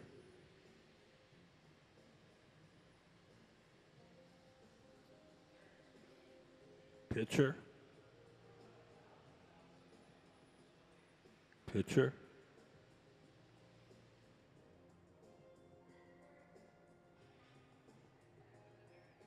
Water pitcher. Water pitcher. I'm trying to test our closed captioning.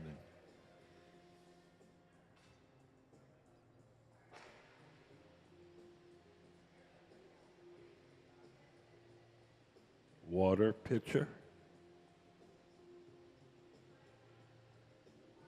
Still can't tell.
So for you who just came in, our guest artist is Kimberly Thomas. She's a flame worker. She makes really tiny things.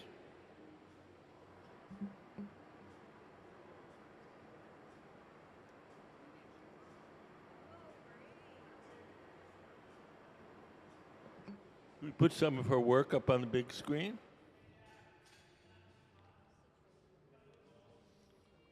So she makes these assemblages, which are usually consist of sort of ordinary, everyday objects, sort of collected to tell a story.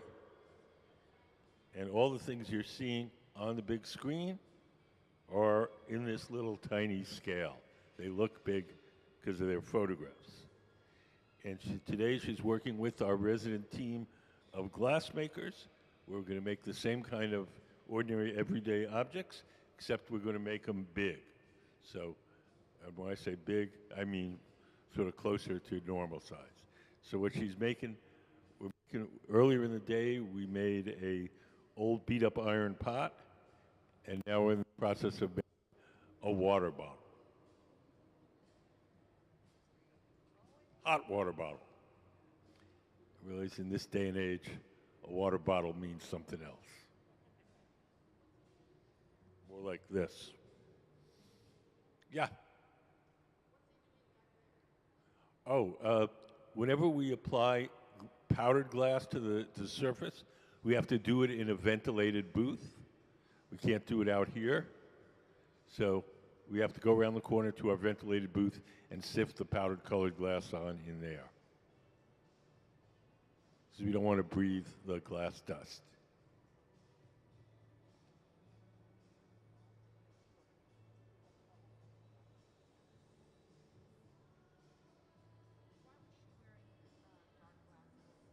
Why is she wearing dark glasses?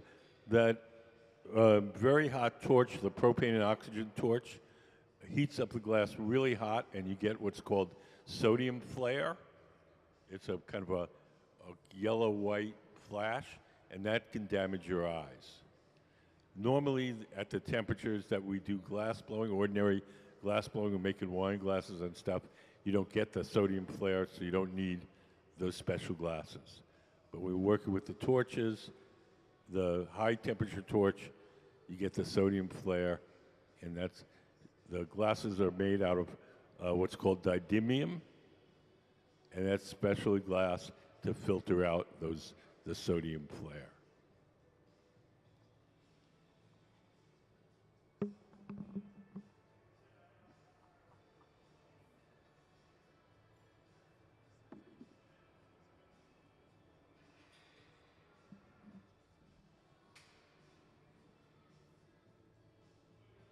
So now we've got our camera in the powder booth.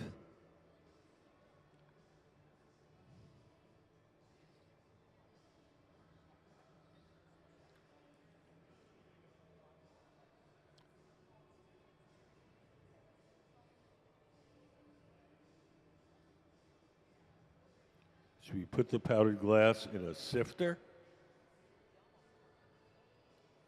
And we just sift it on like powdered sugar. It sticks to the surface. If we get really hot, it'll get glossy again. If we get it just kind of hot, it'll leave a kind of rough textured surface. The camera that's in our powder booth is a little funny, so it's giving you some false colors. The infrared, it doesn't register the infrared very well, so it hasn't all of a sudden turned blue. It's just a quirk of the camera.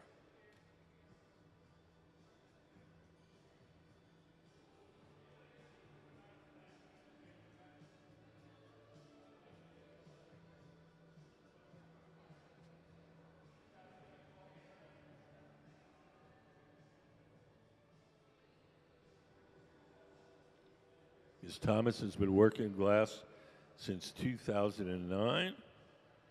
She originally got a degree in ceramics from the Rhode Island School of Design.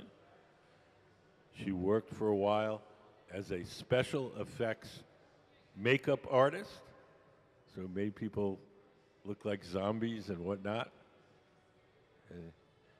And for the movies, and she's going to go after this. She's going to go to the Penland School of Crafts in North Carolina and be an artist in residence. They have residencies where they take up and coming artists, give them a studio for several years so they can get a leg up on building a career.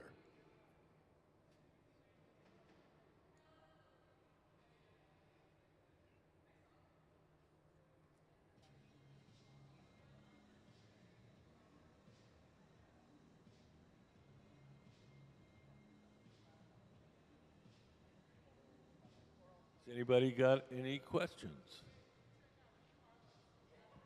Yeah.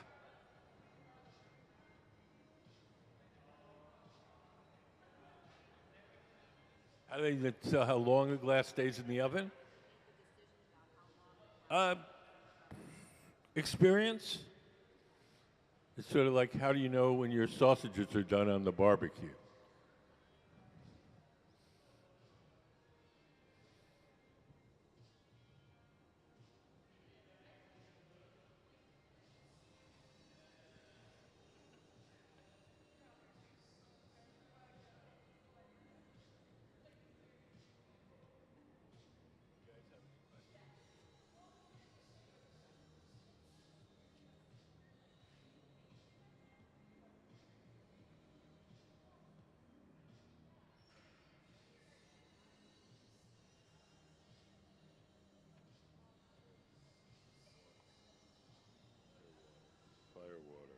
Fire water. Fire water.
Yes.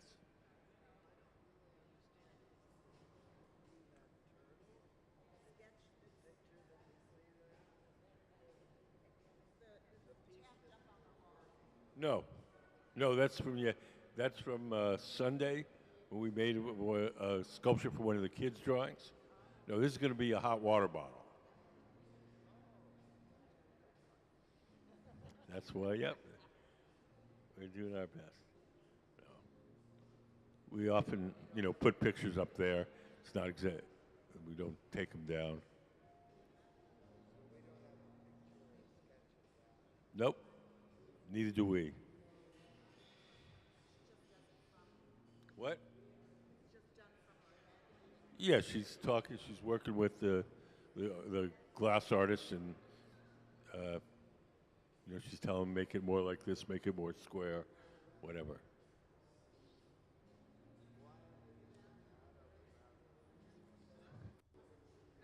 Because it's closer to the powder booth. There's two kinds of ovens. There's the glass furnaces, which have the molten glass in them. Those are the ones with the doors closed. The ones where they're round, the doors are open, those are called glory holes. Those are for heating and softening the glass while we're working. And they're all the same. They're all the same machine. Just what we use whichever one is convenient. They're not different.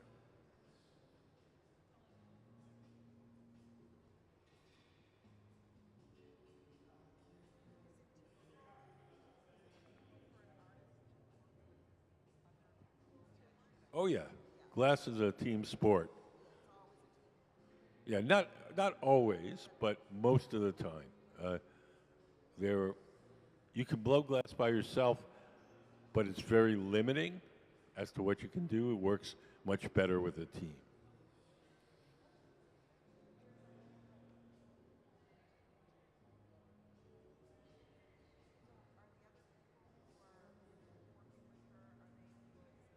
They are, they're, they work for the museum. They're our resident team of glassblowers. They each have well over 20 years' experience making glass. Well, except for the guy in the orange hat. He has 8 years. But yeah, so when we have a guest artist who's not a glass blower, they come up with designs, and our guys make their designs. So that's what we're doing. She's a flame worker. She makes these things, you know, the small miniature things, but she doesn't work with the furnace glass like we do. So today, the designs are hers, and our team of glassblowers are making her designs.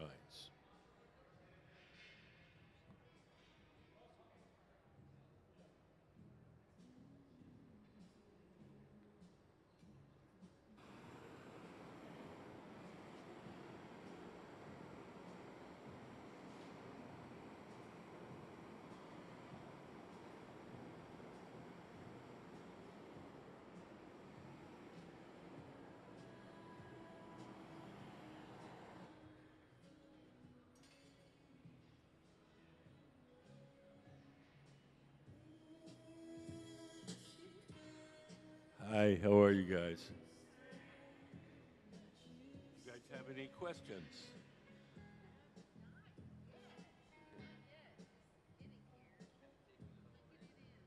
Oh, that's fine.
So now Gabe is coming over with the punty.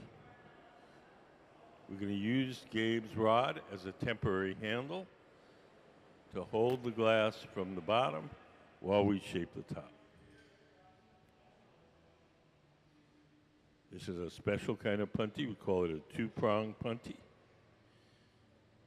We heat up the very tips of it so they're soft and sticky.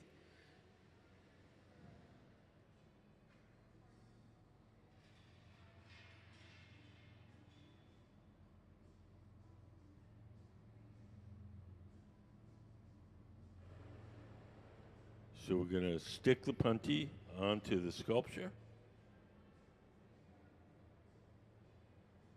And then we'll break the glass away from the original pipe.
Hi, how are you guys?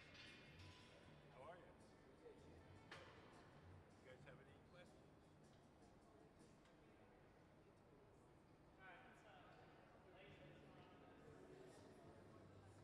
Yeah, we're going to lunch at 1, so.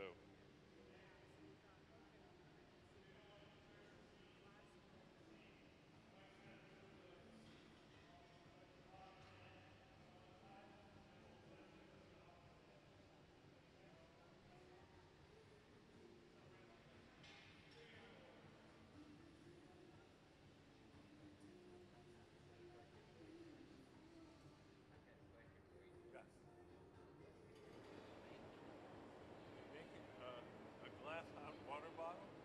Our guest artist. Yeah, our guest artist makes sculptures out of kind of collections of ordinary items. She makes them really tiny, and so we're making some big ones that she's going to assemble into a sculpture. So earlier this morning we made a big old iron pot, and now we're making a water bottle.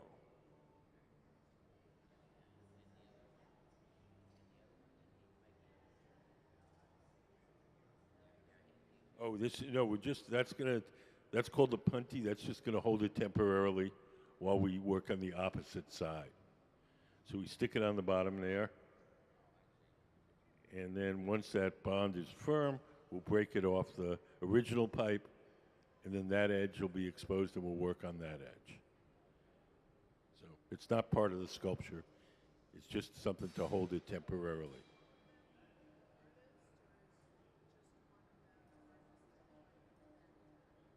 Yeah, so the woman in the orange shirt, that's our guest artist, Kimberly Thompson. The other people on the floor are our Museum of Glass Hot Shop team. They're our resident team of glassblowers, and they're making stuff to her design. So she's not a furnace glass blower like these guys are.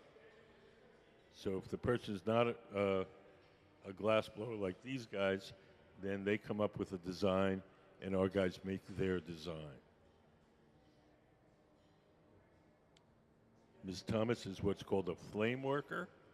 She works with a table-mounted torch and pre-made rods and tubes.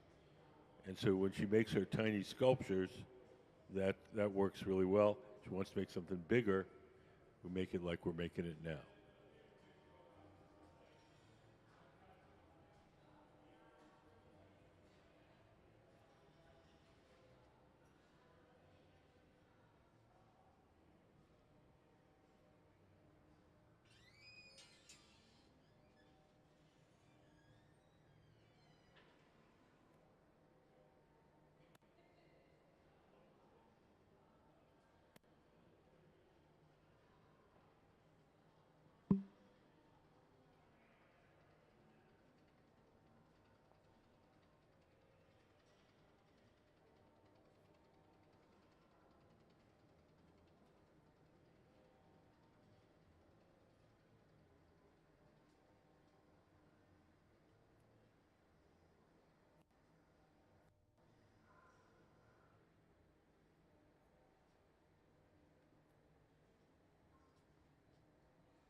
Does anybody have any questions?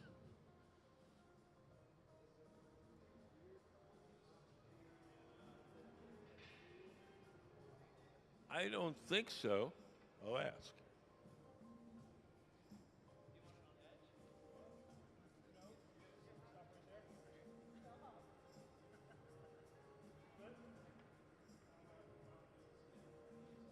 I think you may be thinking of an enema bottle. It's a hot water bottle. Just keeping your feet warm in a overnight. No tubes are necessary. Who knows? We might be making one of those next.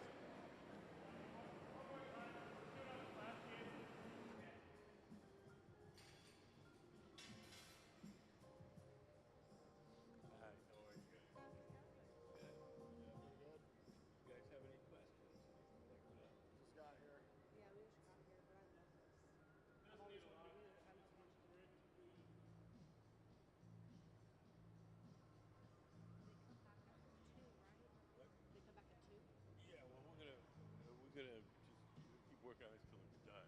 Oh, okay. So whenever we try to get it around 1 to 2, but it doesn't always work. Yeah. That's what I told us. They're like, it's going to fall. They're still in there. A hot water bottle?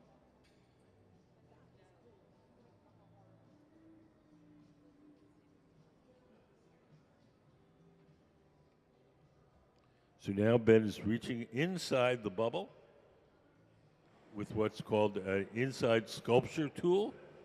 It's a curved rod of steel with a little ball on the end, and it allows us to reach inside a hollow object and push features out from the inside. Do we have the inside sculpture tool drawing?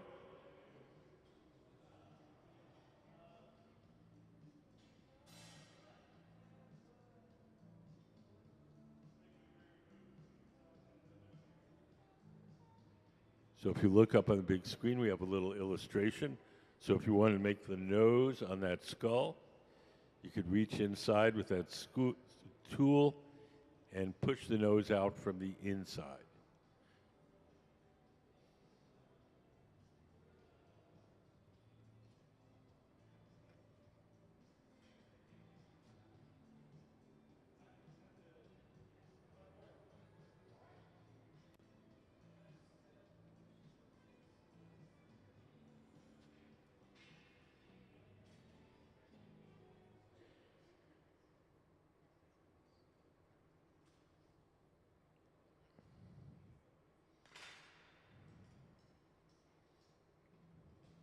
So right now we're putting the details in to the neck of the hot water bottle.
Stretching out the glass at the very top.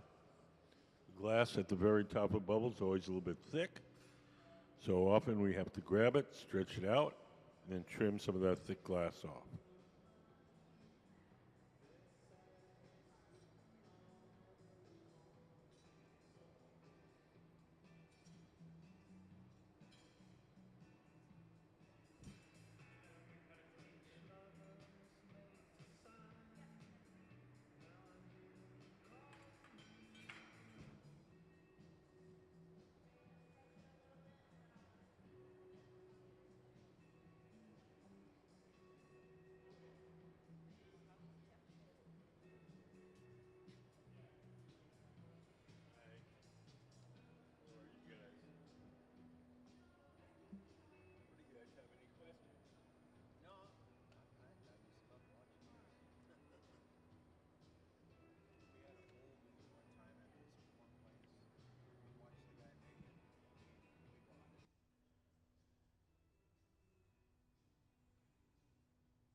Now he's going to take his shears. He's going to cut that stretched out glass off. When the glass is hot, you can actually cut it with a scissors.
Periodically, we have to warm up the connection between the metal rod and the sculpture itself. That connection is fragile. As long as it stays warm, everything's okay. If we allow it to get too cold, that'll crack, and that won't be good.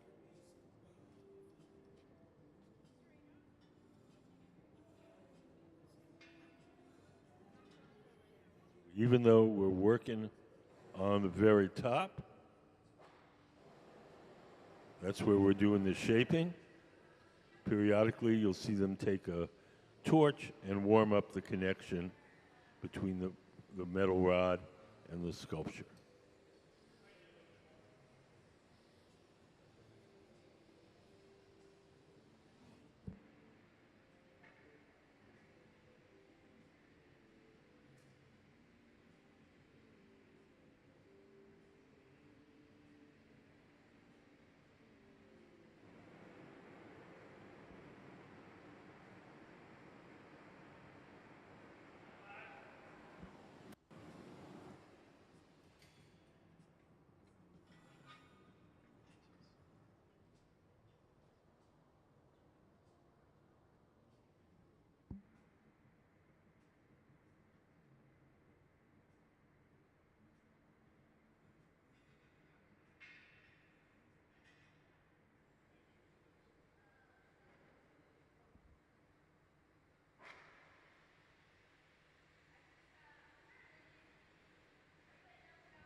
Now they're pinching the glass and making the seam that you would see in an ordinary hot water bottle.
What are they making? Well, I want to know, are there other pieces also so you can see more of her works around us? We have somebody put. I wanted to know what else. Wow. Those little fairy garden things? So cool. Can we put up some of Ms. Thomas's work on the big screen?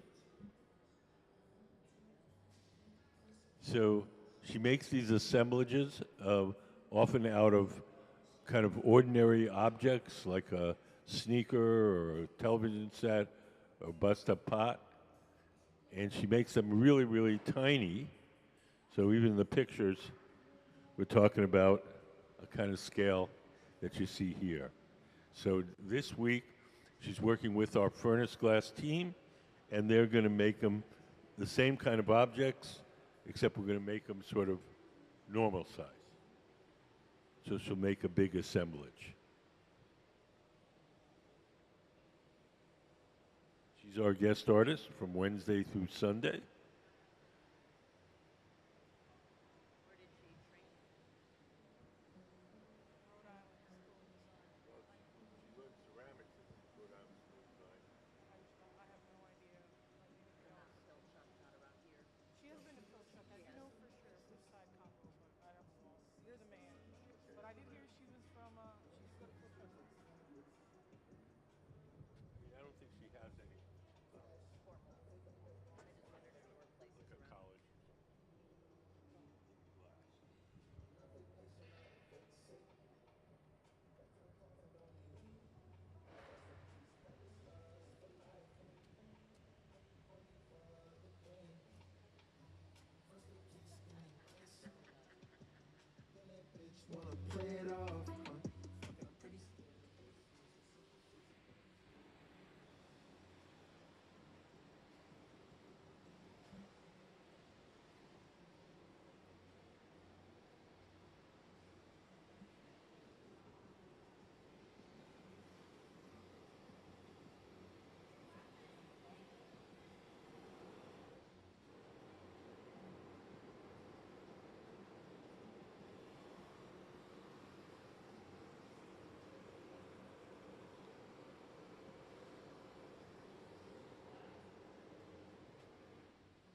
So Miss Thomas is using the torch to soften just the parts she wants to shape.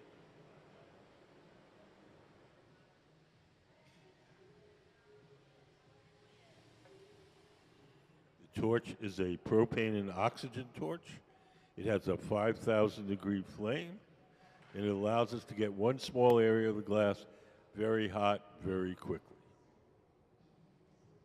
Glass is a very poor conductor of heat, so we can heat up one area, make it soft, without disturbing the rest of the shape.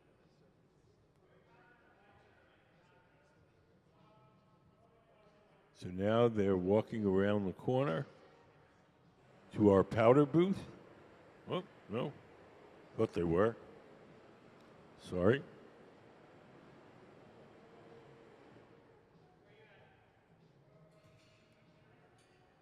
Okay, we will be powdering it.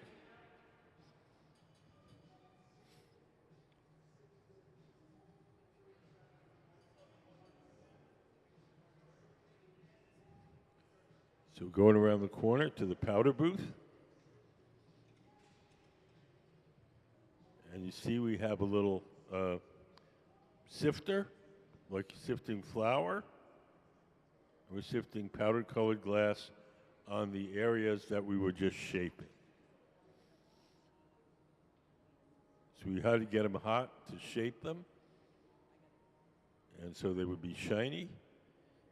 And now we're sifting the powdered colored glass on there to get them provide the same kind of slightly rough texture.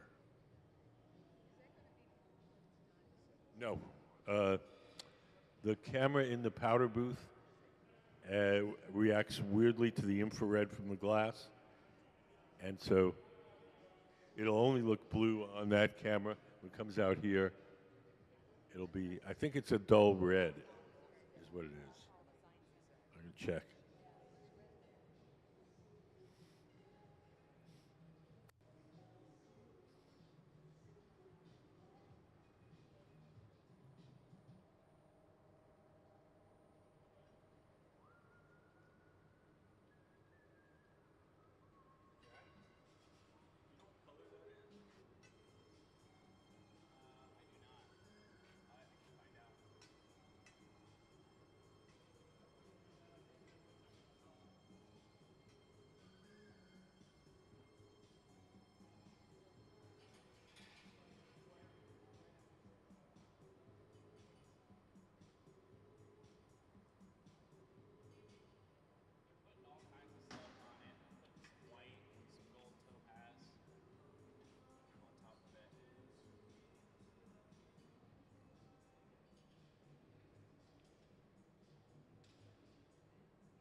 So we sift the powdered colored glass onto the surface.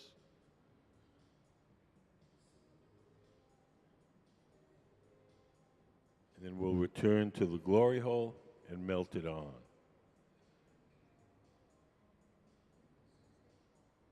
He's wiping a little bit of it off. So we're going to make a variegated surface, not one uniform color.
Gabe's getting that glass hot. I'm going to give the bottle, I think, a little twist.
So I think we're just about done with the shape. Everything that we make here has to be cooled slowly or it'll break. So we're going to take it off the metal rod. We're going to place it in an oven called the annealer where it'll be cooled very slowly overnight. If we were just to take it off and put it on the table and let it cool on its own, it would cool too quickly and unevenly and it would break. The slow cooling process is called annealing, and the oven where we do it is called the annealer.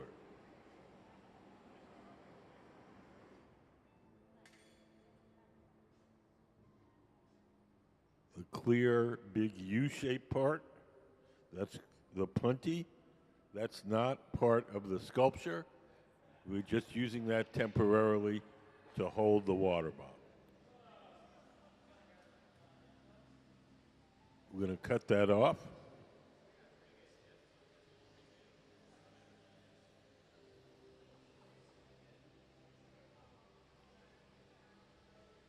Ben is heating up the sections where it's attached, making them soft. He's going to take some shears and crimp them.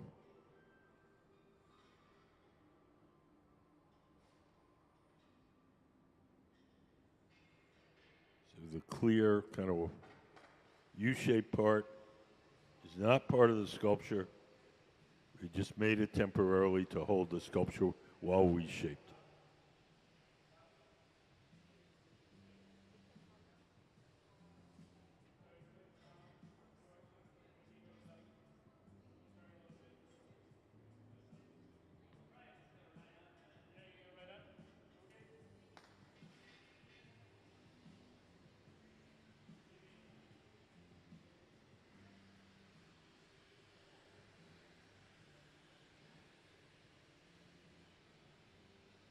So really blast in that clear glass that's holding it.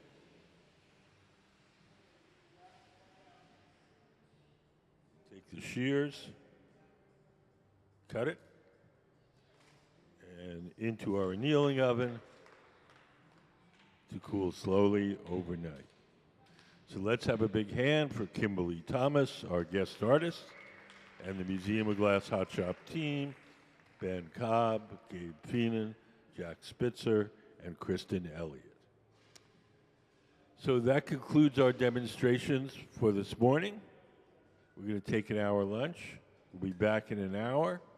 If anybody has any questions before I go to lunch, I'd be happy to answer.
Hi.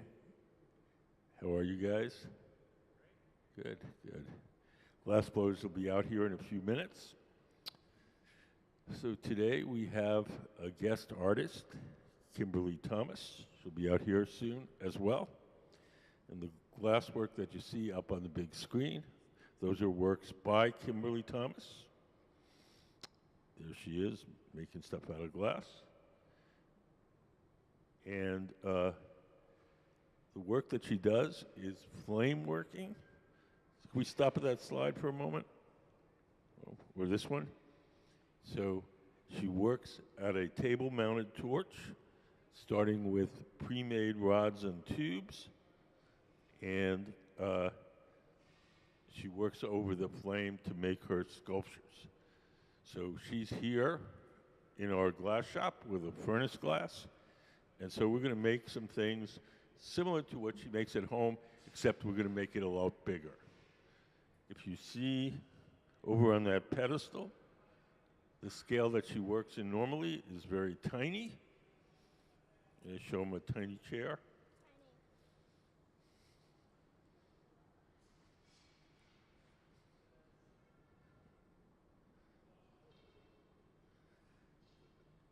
So we're going to be making the same sorts of things, only we're going to be making them big. A lot of her sculptures involve collections of everyday objects arranged to kind of tell a story, and we'll be making the individual objects. This morning we made a beat-up old pot and a hot water bottle, and now we're going to make a bucket. So just to get you started on the glass blowing end of things, everything that we do here starts out in our glass furnaces. The glass furnaces are the machines where you see the doors closed. There's two of them, one on each side of the studio. If you look up on the big screen, you'll see a diagram. That's what the furnaces look like inside. So inside each of the furnaces, there's a big ceramic pot. In that ceramic pot is 1,000 pounds of melted glass. We keep the melted glass at 2,100 degrees Fahrenheit. And at that temperature, the glass has the consistency of honey. So if you can imagine a giant crock pot full of honey, that's what our furnace is like. We want to get the glass out to make stuff. We take a steel pipe called a blowpipe. We'll have him out here. There he goes. He's got one over there. And we dip it into the melted glass like you're dipping into a big jar of honey. So you dip it in, twirl it around. A little bit of glass sticks to the end of the pipe. The pipe is hollow, so when you blow, the ball of glass blows up like a balloon. If you want to make something larger, we dip it in, blow a little bubble, let it harden. Then we dip it in a second time, or a third time, or a fourth time. We just keep building up the glass in layers. All the glass in those furnaces is clear glass. It has no color. We buy our colored glass in various forms. We buy it in little chips called frit, buy it in powders, and we buy it in bars. So if we're going to make a colored object, we blow a bubble of clear glass from the big furnace, and then we coat that clear bubble with whatever color we want the object to be.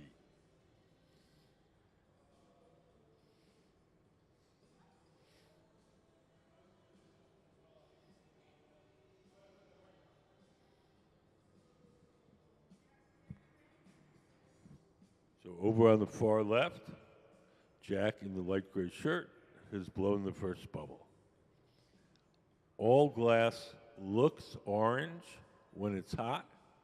The orange color that you're seeing is the glow from the heat, not the color of the glass. If you think about your own homes, if you have an electric stove, the burners are gray. When you turn them on to cook something, they get hot, they glow orange for a little while. Turn them off, they cool down, they return to their natural color. Glass is the same way. So whatever color it is when it's cold, when you get it hot, it's going to glow orange. As it cools down, it'll go back to its natural color.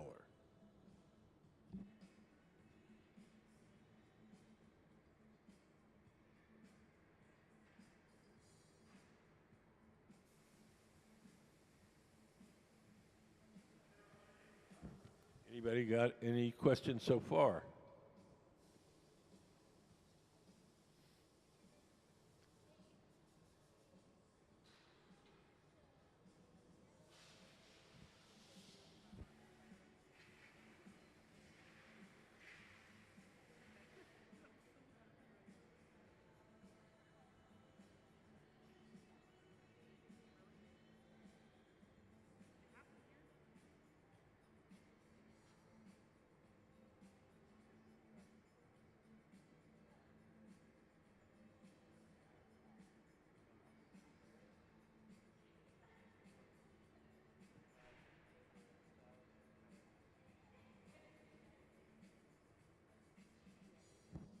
So right now, Jack is letting his bubble cool and stiffen a bit. And we're going to coat it with more clear glass. So I think for the color for this bucket, we're going to roll the glass in chips of color at the very end and then melt those little chips on. Can we put up the Frit photo?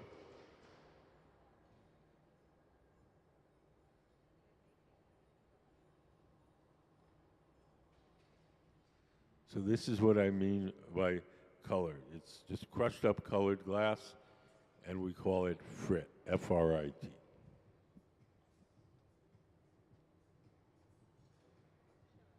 So we're going to use the Frit on this, I think, so that the color is on the very outside of the object.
So right now, Jack has got the pipe in the trough called the pipe cooler, where we spray water on the metal pipe. When it gets too hot, that cools it down and makes it easier to hold.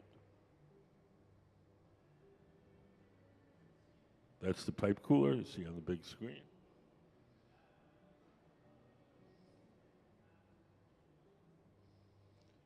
The tool in his hand that he's shaping the glass with is called the block, B-L-O-C-K.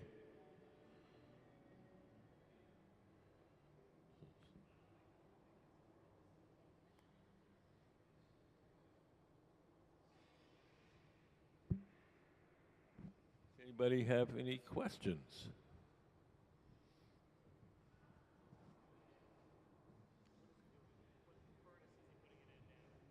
That's called the glory hole. He's just heating it up, softening it so he can shape it some more. There are two kinds of furnaces. There's the glass furnace. Those are the ones with the doors closed, with the big tanks of molten glass in them. And then there's the glory holes, which are all the round ones with the doors open. Can we put up the glory hole diagram? So you get a picture here.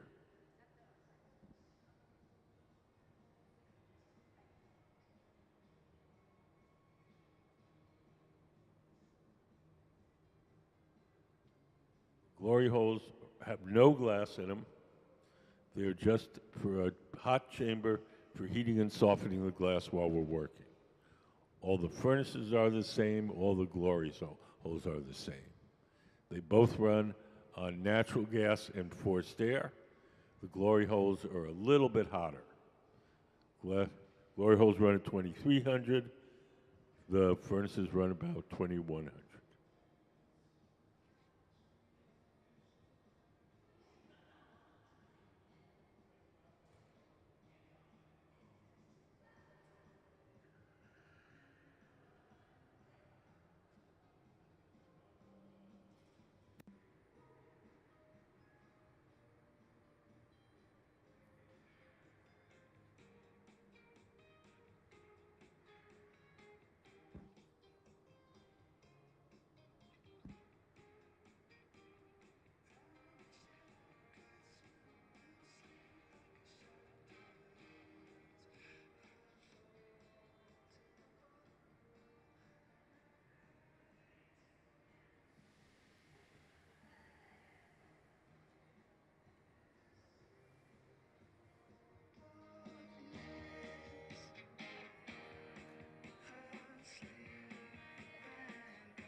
So now Jack's going over to the pipe cooler again.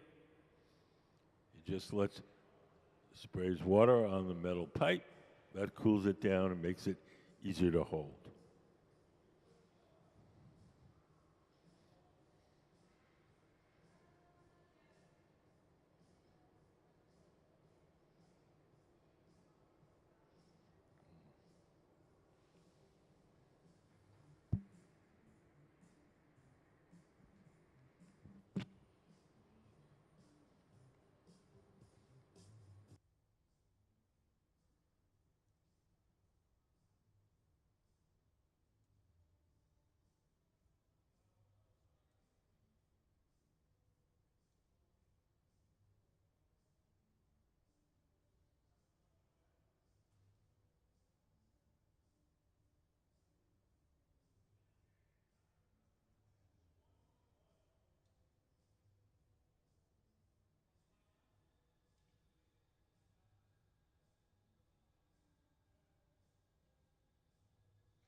So now Jack is going to let the excess glass drip off into that steel can. We'll save that excess glass, and that'll eventually go back in the furnace.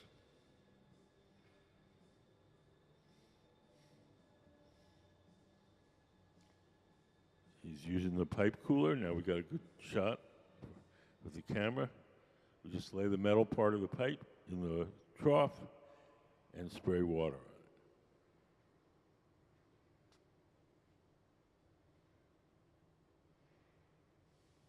it.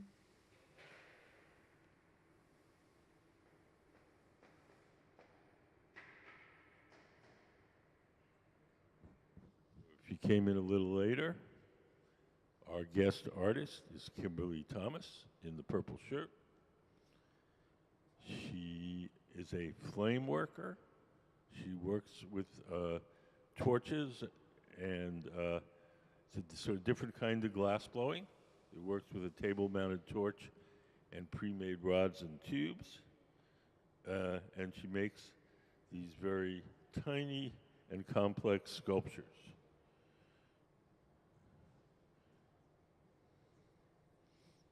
Let's see. Right now they're sifting powdered colored glass onto that bubble.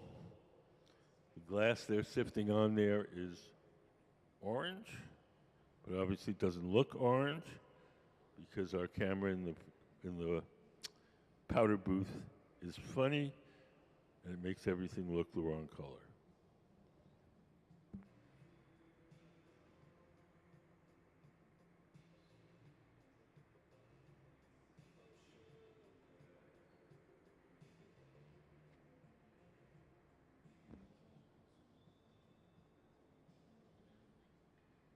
We'll go to the glory hole and we'll melt that powder on.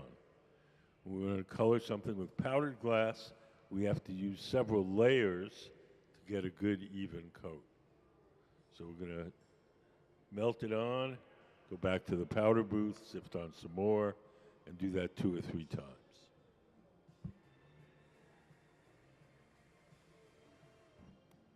Has anybody got any questions? The glory holes are 2,300 degrees Fahrenheit.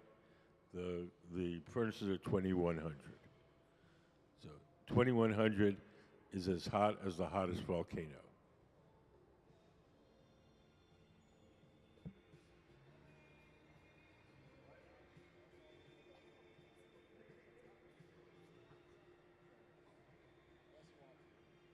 So what is he doing? Is he making another one? Another ball? He's pre-making the punty. We're gonna use that later on. That's the one it connects to that grabs it from the bottom. Yeah.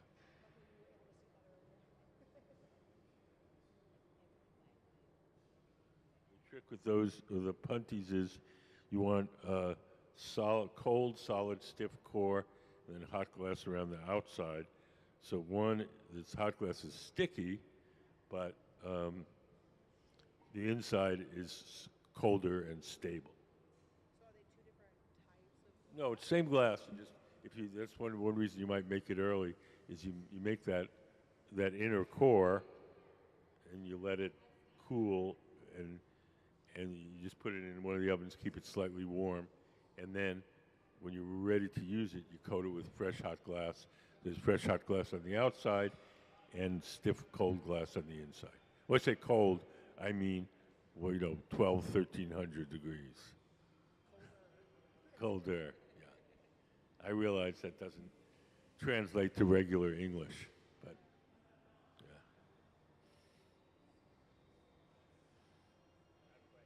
Yeah. You could. No, you could. I mean, if we put it in the fire and melt that color on, and it's part of the glass, then we can go back into the other glass and just put clear around it, and nothing will happen. Yeah, like a clear coat. And sometimes we do that.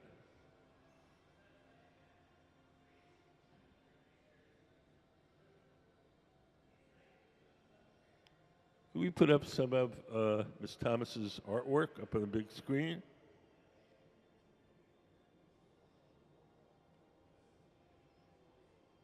So there she is at work, Kimberly Thomas.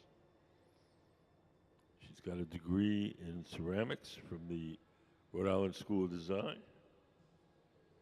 And so she builds these little assemblages, and the assemblages are often made out of kind of ordinary objects collected together to tell a story. And we have, you can see here, she makes them in with lamp work and makes them really tiny. And so we're going to make some of these assemblages, except we're going to make them with full-size objects rather than the super tiny ones. If you get a chance, walk over to the pedestal, and you can see the tiny, tiny, amazing collection.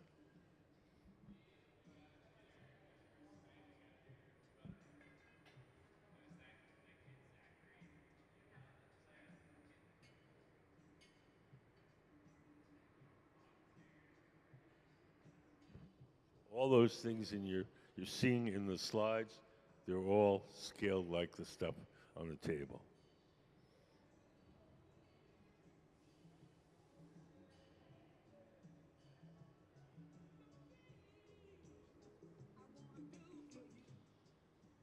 Hi, how are you? Good. You guys have any questions? No, we're loving it. Okay. When's he gonna blow it up?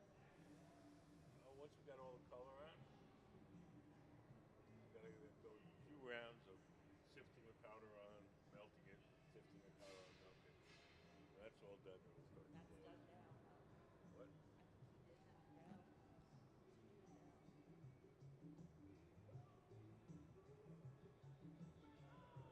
Be blowing it up soon.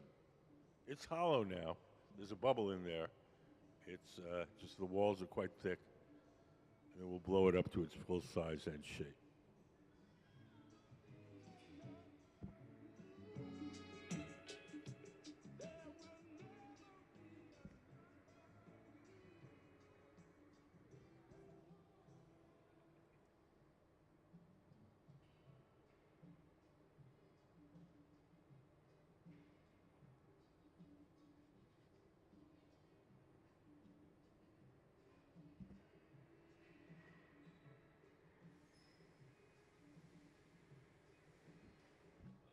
He's going for another powdering, so not yet.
I think we have all the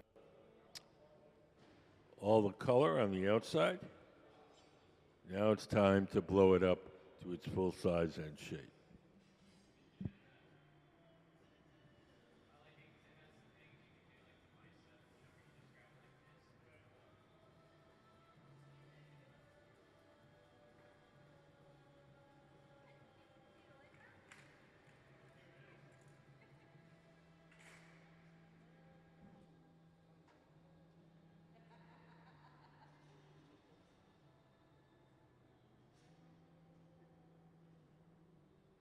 You notice that one of the glass blowers is seated to the left of the workbench.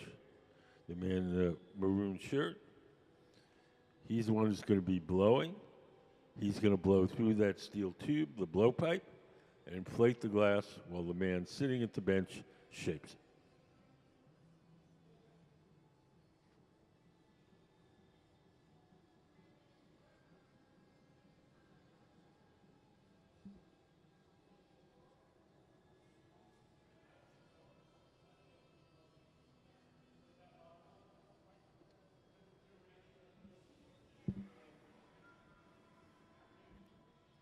So the team of glassblowers working today with Ms.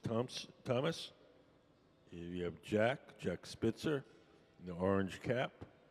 You have Gabe Feenan, the man crouched down with the maroon shirt, and Ben Cobb sitting at the workbench. These guys all work for the museum. They were all very talented glassblowers.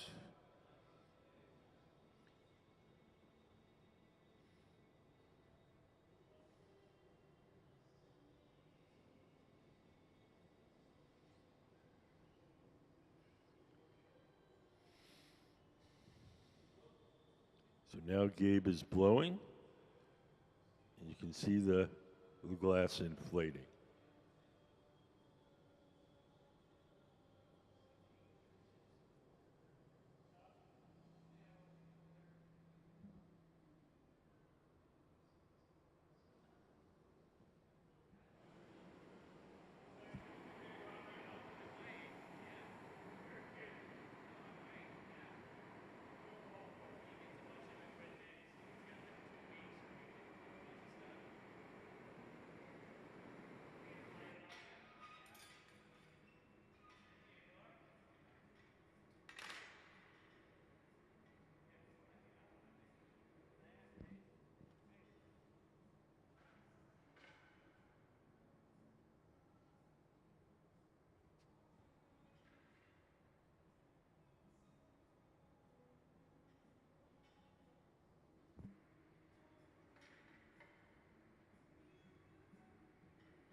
Now Ben, sitting at the bench, is holding a tool called the jacks. He's squeezing the glass and making a sharp crease in it. His assistant is holding a wooden paddle in front of his arm to shield him from the heat.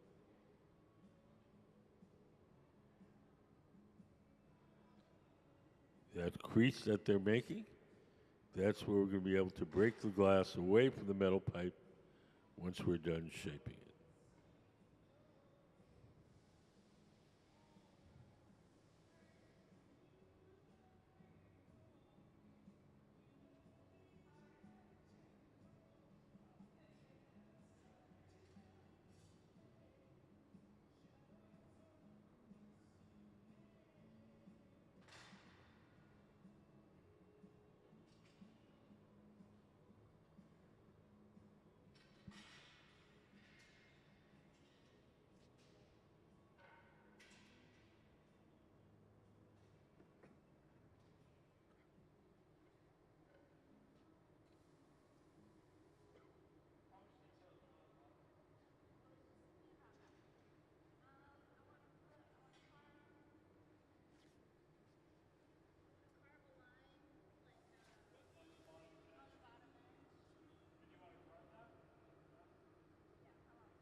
when he holds it down at an angle like that, also when he swings it, he's trying to make the bubble longer.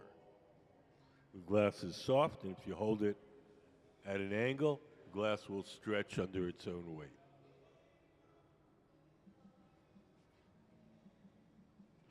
Has anybody got any questions?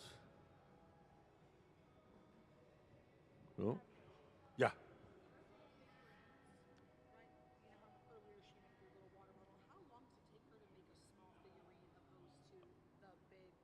Oh, I don't know. I have to ask her.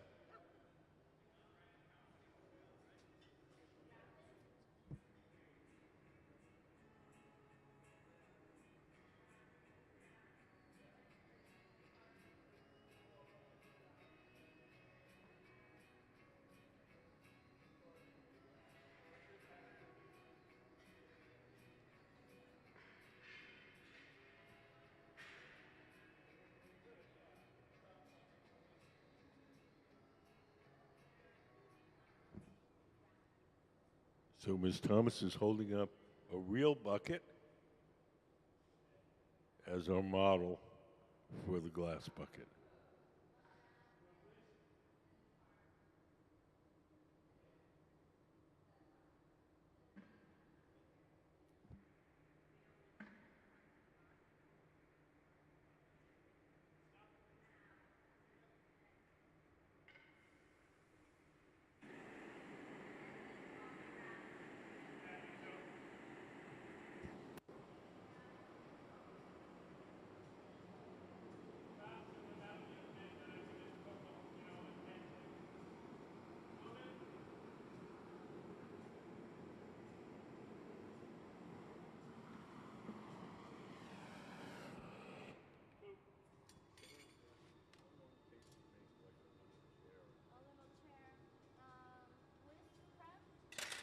With prep, it's several hours, depending on the chair. But many hours. So I was asked, Kim, how long it takes her to make those small things, and she said it's a couple of hours, at least. So it's probably a similar amount of time. Yeah, yeah. These things I think are going to take. This will probably take about an hour and a half, maybe. But yes, you would think that the small things would be quicker, but they're not.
So now Gabe is holding a wooden paddle across the bottom to make it flat.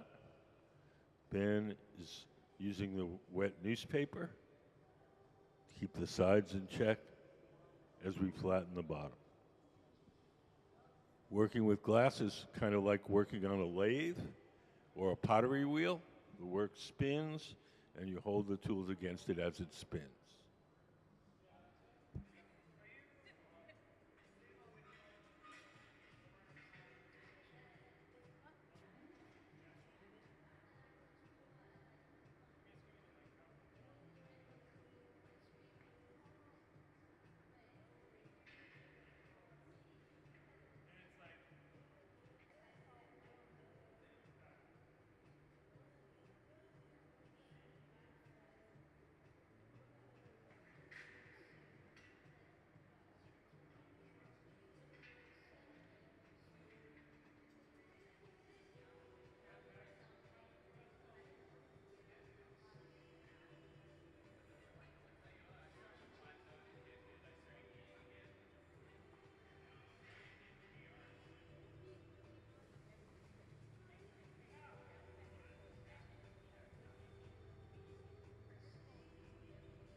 While we're working on the bottom, we can't neglect the top. The glass that's wrapped around the end of the steel pole is fragile. As long as it's warm, nothing happens. If we let it get too cool, it'll crack. So periodically, you'll see them take the torch, and they'll heat up the glass that's right at the bottom, right at where the pipe is. It's actually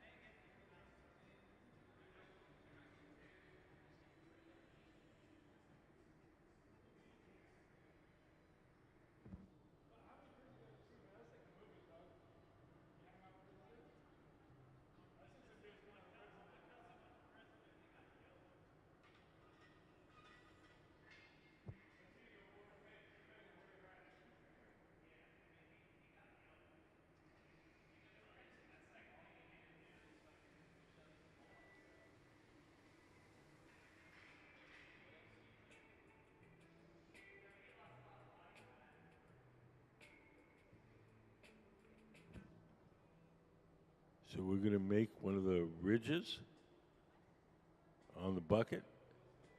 Gabe is preparing the glass for that. He's going to bring it to Ben, sitting at the bench, and then we're going to wind on one of the little ridges.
Gabe's going to cut it off to a point.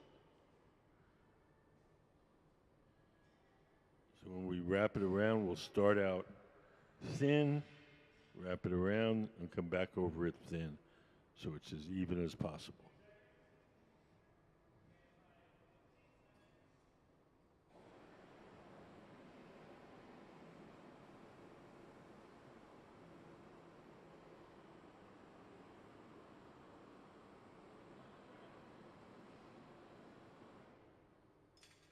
here we go.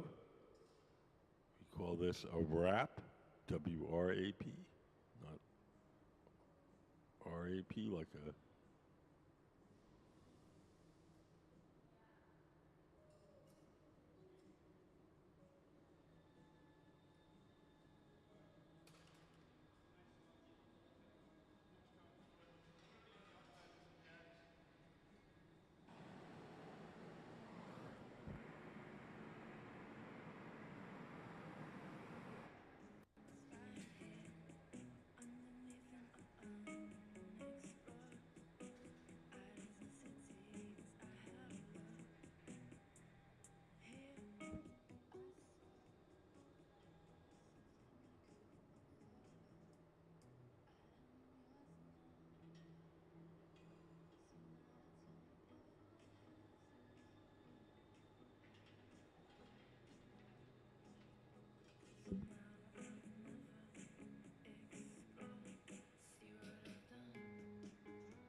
Do you guys have any questions? It's going to be a test. No, no, there won't.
She's not a furnace glass blower like they are.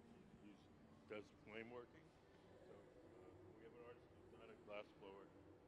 They come, they bring their designs, and we make everything.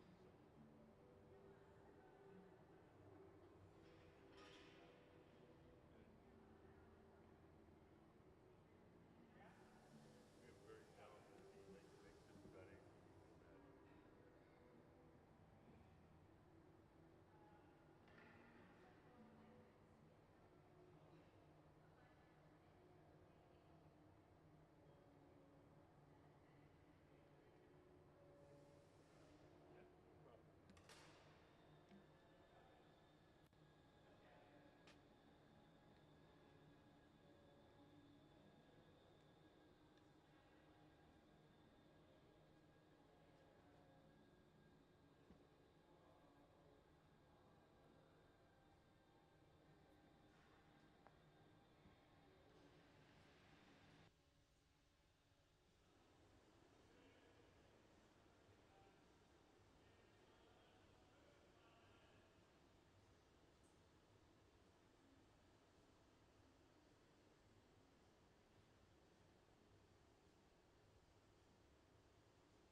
I think it's easier to keep it steady when they're using it on the rollers. If they need to keep it really tight and steady, they put it on the rollers.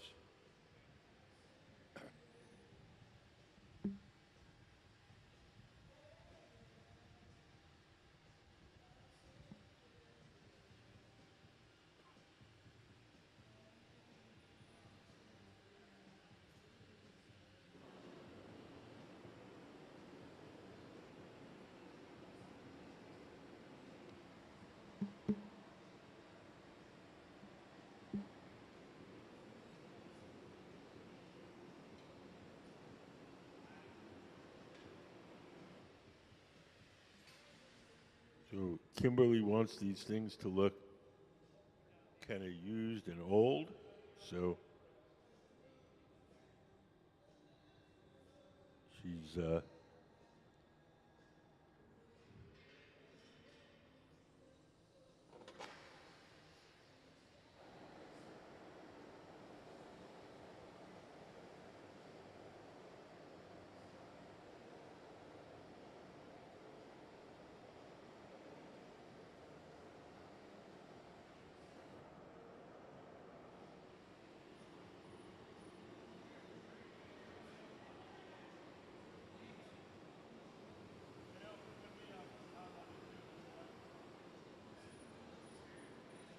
she's roughing them up a bit.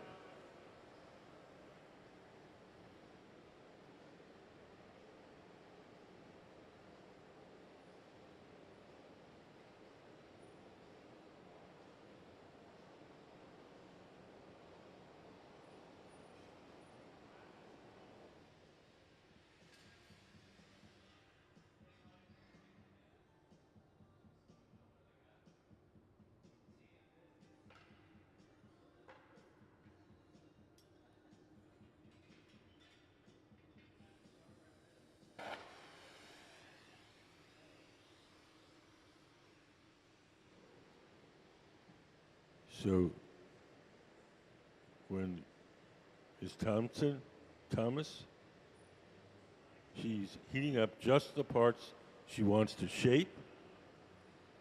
So just those parts get soft, and it doesn't disturb the rest of the shape. While she does that, Gabe is keeping the glass that's wrapped around the end of the steel pipe warm so it doesn't crack.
Ms. Thomas, Kimberly Thomas, our guest artist, is going to be teaching in New York City at the Urban Glass Center, and that'll be in January. In March, she's going to the Penland School of Crafts in North Carolina, where she'll be a resident artist for the next 3 years. Penland has a program where they provide studios for up-and-coming artists and to sort of give them a leg up on starting their careers.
So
now we're going to add some additional powdered glass, again to make it look rougher.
The colors that you see the camera are distorted by the infrared.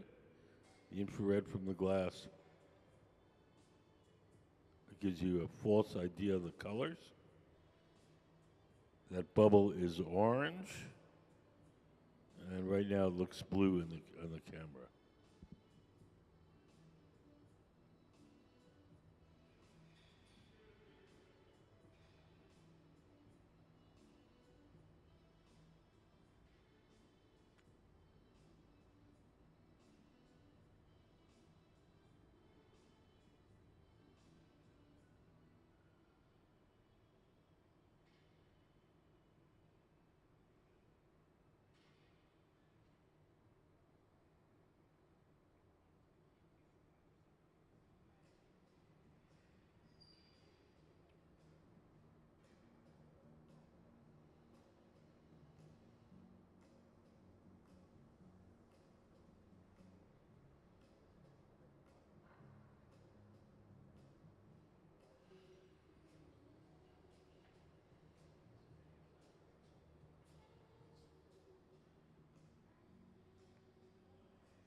So the next thing we're going to do is transfer the bucket from the rod it's on now, the blowpipe, to a second steel rod called the punty, P-U-N-T-Y. The punty is going to hold it from the bottom while we shape the top. Gabe is preparing the punty, Gabe on the far left.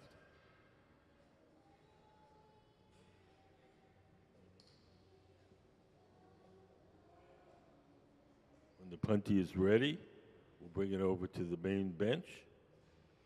We'll stick it on. When that bond is firm enough to bear the weight, then we'll break the glass away from the original pipe.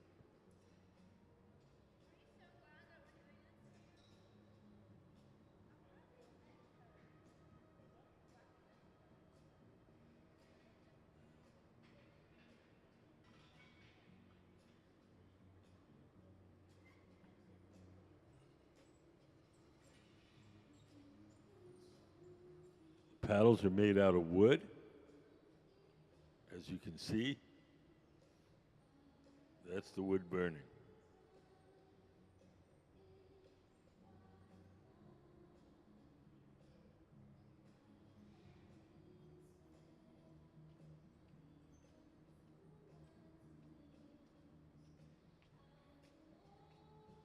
Alright, so you said you didn't want things polished, so that's the pre-polish.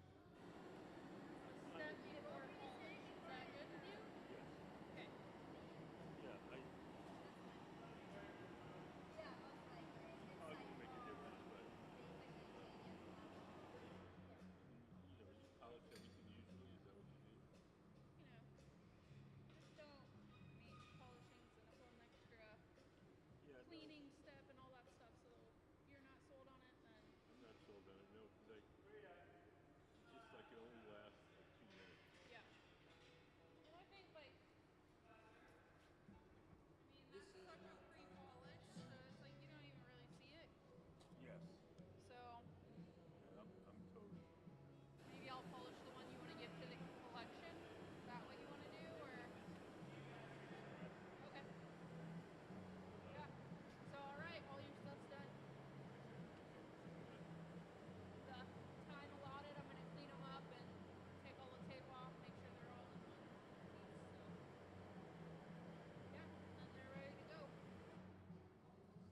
You attach the punty, the second steel rod, and it's going to act as a temporary handle to hold the bucket from the bottom while we shape the top.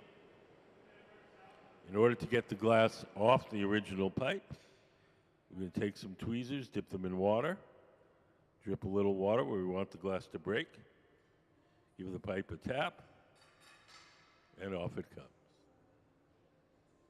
So now it's held from the bottom, the top is exposed, the top can now be heated and shaped.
Does anybody have any questions?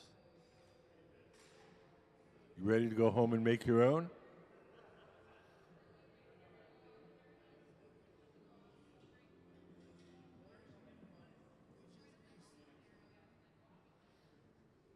Do you guys have any questions? No.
We can control how much of the glass gets hot by how far we stick it into that oven. You'll see Gabe is concentrating the heat on the very top. When he comes out, the top will be glowing, but the back end won't be.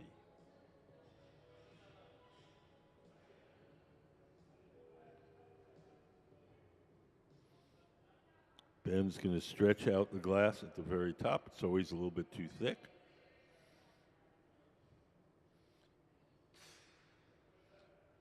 We'll take a pair of shears and we'll trim off that thick glass.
So we're going to put some more ridges into this bucket. So Jack, the guy in the orange hat, light gray shirt, he's going over to our powder booth where we have some crushed orange glass of the same color. He's going to roll the clear glass in the orange glass, and we'll melt it on, so it'll be the same orange as the body.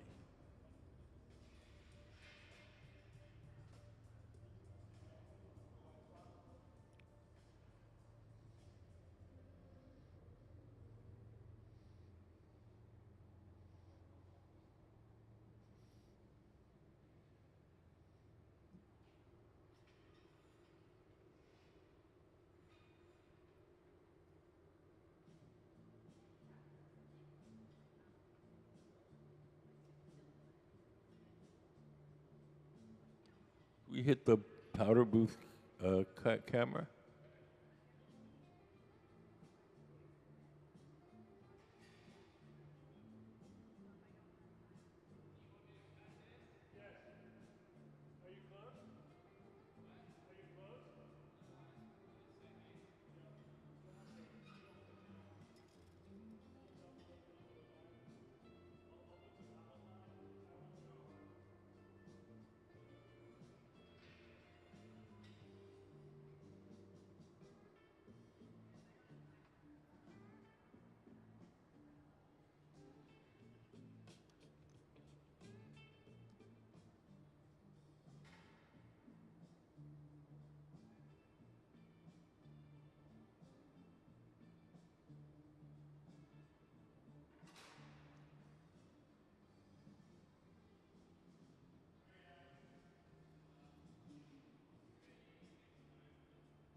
So once again, this is called a wrap, W-R-A-P.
We're going to put another wrap on the bucket.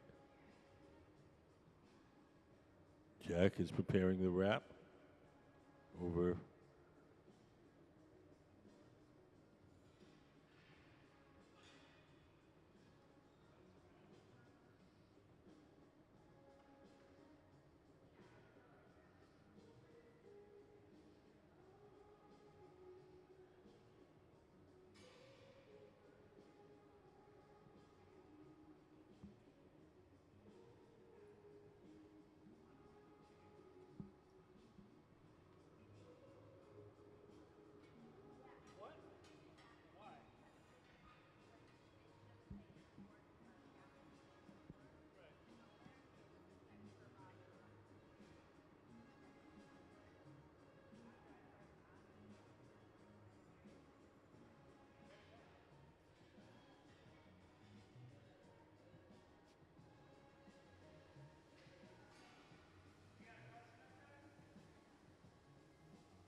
Here we go. One down another wrap.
So now we're going to widen the opening.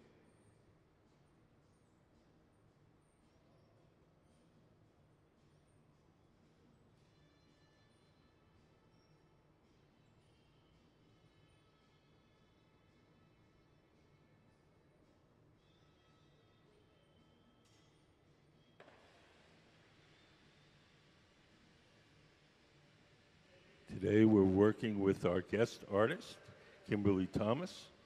That's the woman in the purple shirt at the center of the workshop. She's working with our Museum of Glass Hot Shop team to make parts for her sculptures. Her sculptures often consist of assemblages of everyday ordinary objects. We put up some of Ms. Thomas's artwork up on the big screen.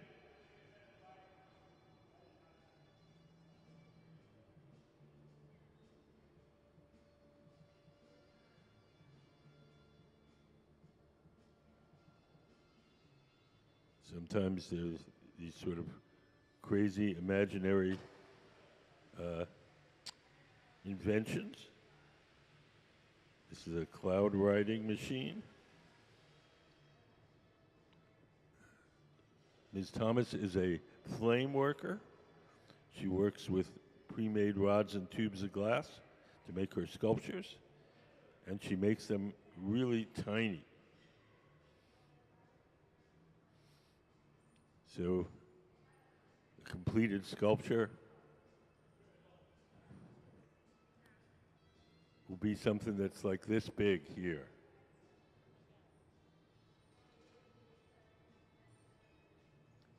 So now she's come for her residency here at the museum, and we're making the same kind of everyday, ordinary objects for her to assemble into a sculpture, except we're making them big instead of really, really little.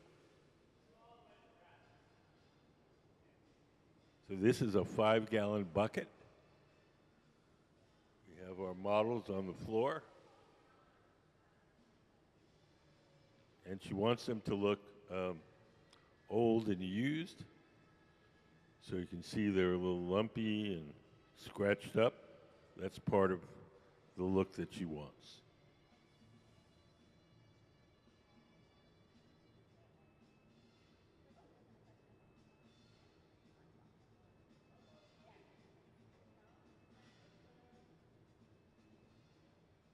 The guys working with her today are our Museum of Glass Hot Shop team.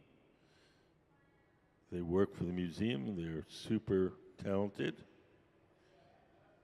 And they can make just about anything you imagine.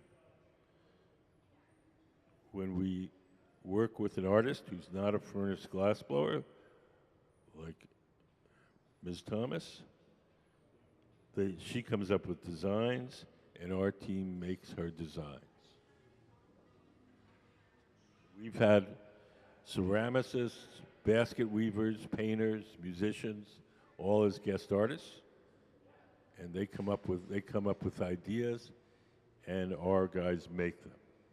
If the artist is a glassblower themselves, then they take charge of the team, and they make their work, and our folks assist them. Do you guys have any questions?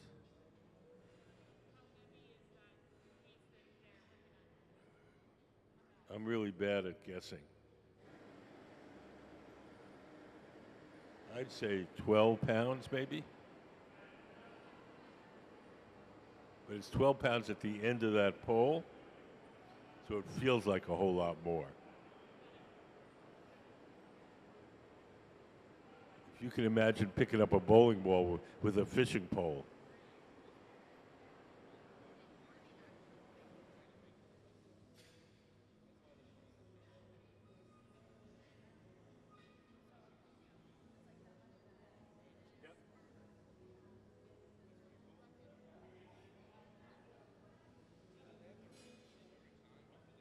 Well, it only stays soft for a short time. So they do whatever, they heat it up, make it soft, do whatever shaping they need to do, and then they have to heat it up again. If you've ever seen anybody work at a forge making horseshoes or swords, they put the metal in the fire, soften it, work on it a little, put it back in the fire, soften it again. It's a routine similar to that.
The next thing we're going to do is make the two little knobs with the handles attached to the 5-gallon bucket.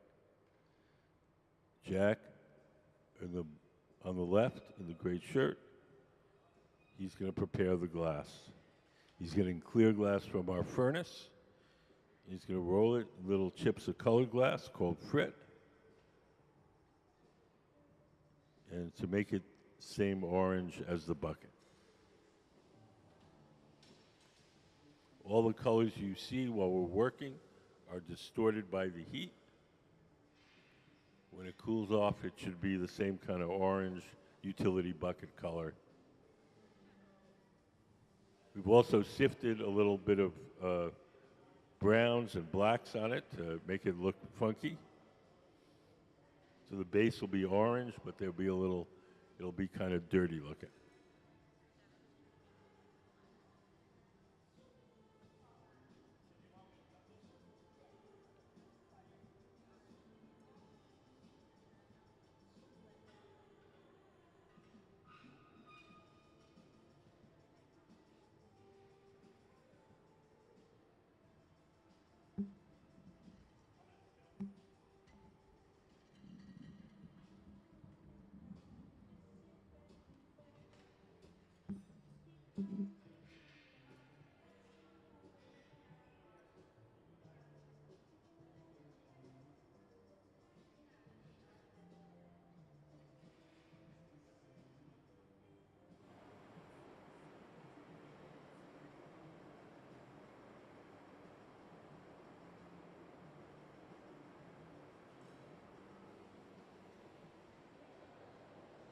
Every once in a while, we have to go and warm up the connection between the metal rod and the glass itself. That connection is fragile. As long as it stays warm, everything is cool. If it gets too cold, it'll crack, and the whole thing will fall on the floor.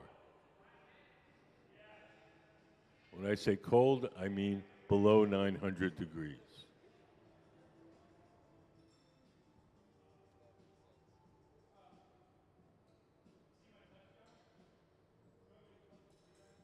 Do you guys have any questions? What? Okay. Because that's the last thing that goes into that oven, so it doesn't get as much warm as the rest of it. And if you do that a bunch of times, then that gets much cooler, and there's a tended possibility to crack it.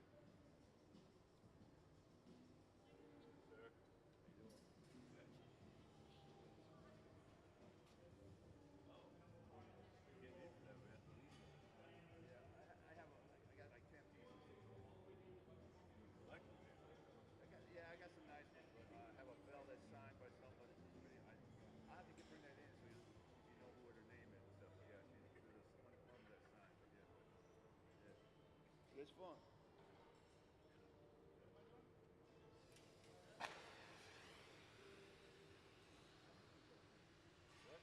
How heavy you think that is? Big I know it's 12 pounds. That is? Yeah.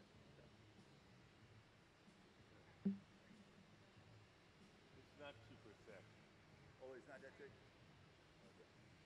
Looks like a 5-gallon bucket to me. That's what it's supposed to be. It looks good. The nail on the head. Yeah, yeah, yeah. Good.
We're making little knobs where the handle, the metal handle attaches.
forming that little knob where the metal handle's going to attach. And Kimberly will make a metal handle that'll go into the bucket.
So Kimberly's going to take the propane and oxygen torch, we call it the hot torch.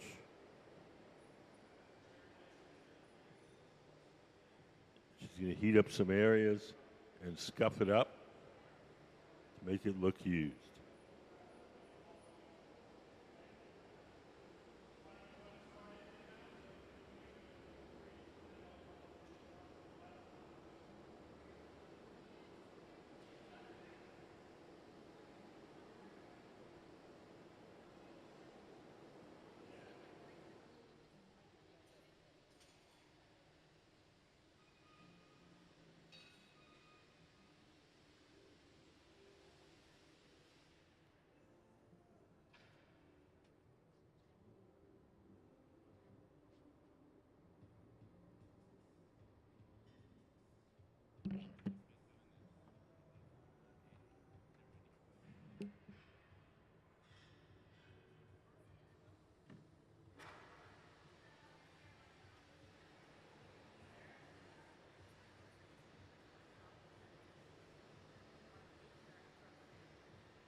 So, can I ask another question? So, what is so the guy is sort of shielding with the paddle. Why is he doing that? Shielding her hand from the heat. Ah, okay. The heat is radiant heat, like an outdoor heater. It heats the first thing it strikes. So if you put the paddle between the arm and the glass, the paddle gets hot and the arm does. Yeah. Okay, that makes sense. Wood.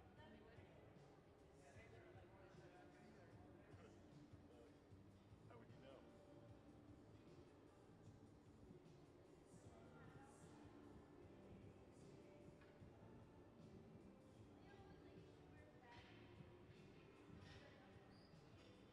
When glass is big, gives off a lot of heat.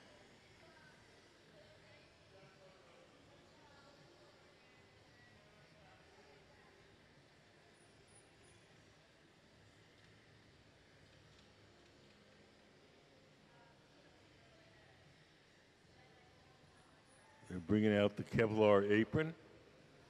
When you get close to that and you're working, the heat's right there, and it could get annoying.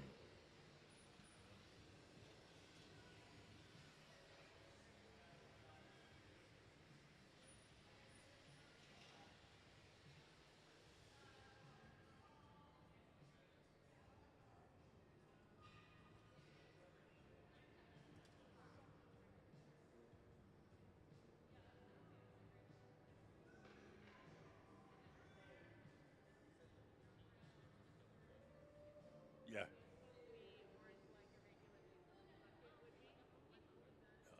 There's also, we've sifted some dark powders on it to make it look old and used. But the base color is the kind of utility bucket orange.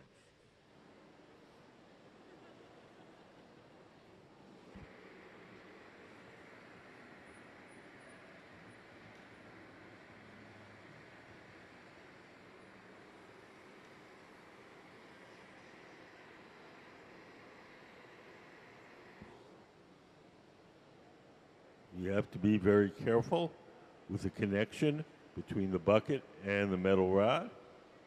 You've got to keep that warm so it doesn't crack.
Taking the shears, you're going to give it a little cut at the top.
We're going to put some more powder.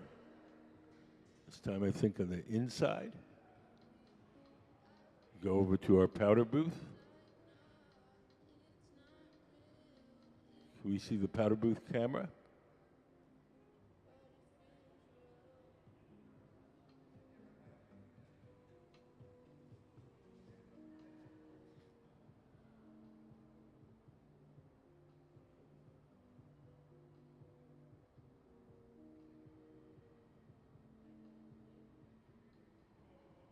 Once again, the camera in the powder booth has a hard time with the infrared coming off the hot glass. And so it's making it look blue when it isn't really blue.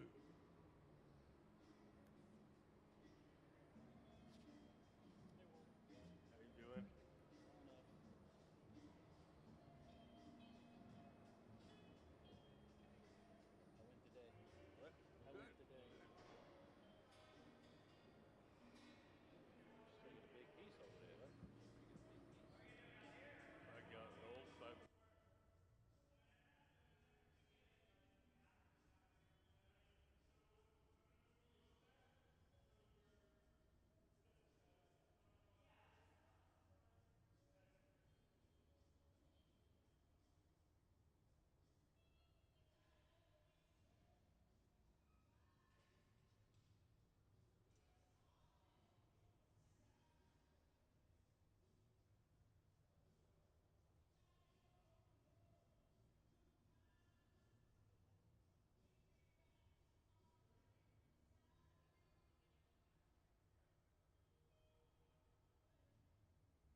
These are made with flame working, which is has a table-mounted torch, and she has little rods of colored glass and tubes of colored glass, and she makes them over the flame, which is suited to these tiny, tiny work. And so her experiment here is making the same kinds of sculptures, but big, full size.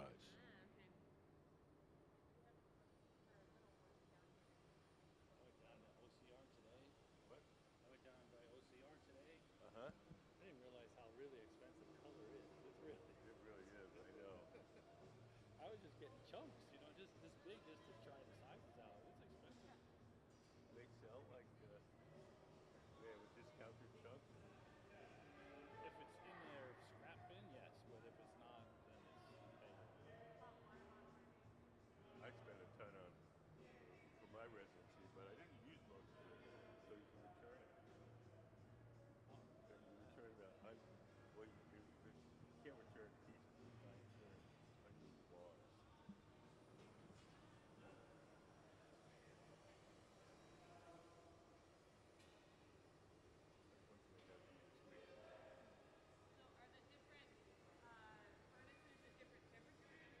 week. Not really. There's two kinds of furnaces.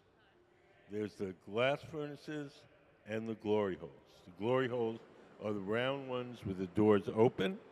Can we put up the glory hole diagram?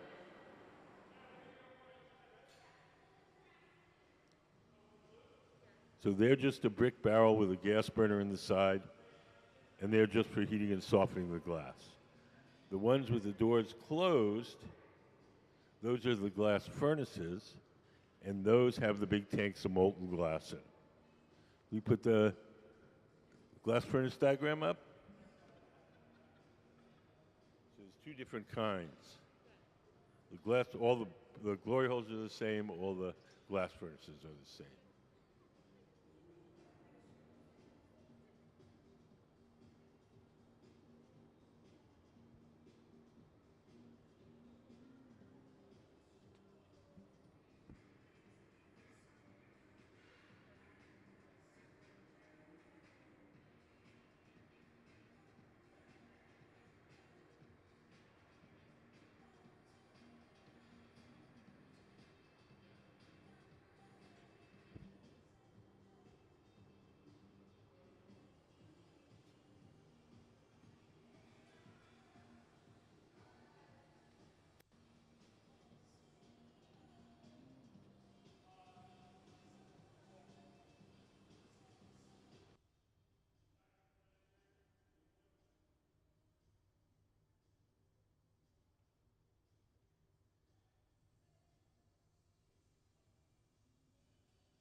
She just came in. Our guest artist is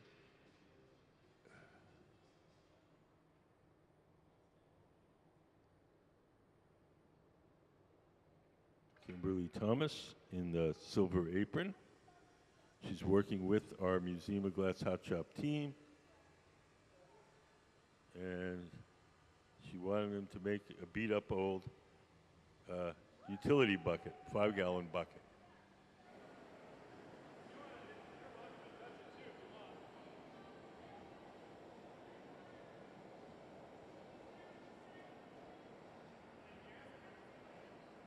Her sculptures are usually assemblies of a bunch of ordinary, everyday objects. Can we put up some of her work up on the big screen?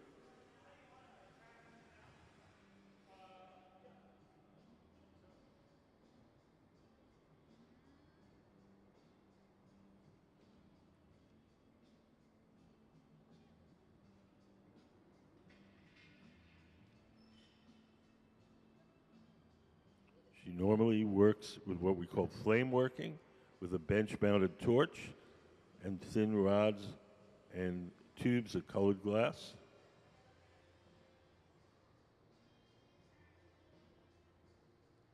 And she makes these, and these are really, really tiny. The photograph makes them look big, but they're tiny on the order of the objects you see on the pedestal. So this week, as our guest artist, she's working with our Museum of Glass Hot Shop team to make the same kind of objects, but full size.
And when you're ready to get it off, we'll take a pair of tweezers, dip them in water.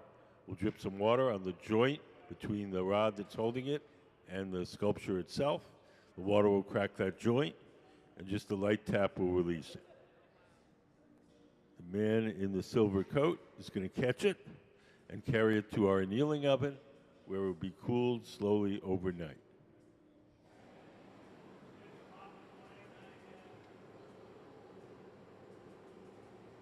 Silver jacket and yellow gloves are made out of Kevlar. Kevlar is a fire-resistant insulating material. When he grabs that bucket, it'll be about 1,000 degrees. At that temperature, the glass will be hard. It'll no longer change shape. and we'll cool it very slowly overnight in our annealing oven.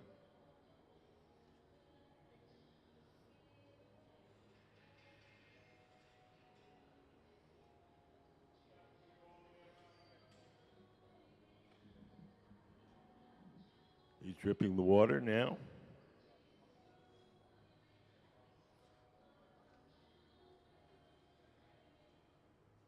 Jack is ready to catch it. If it releases early, little tap.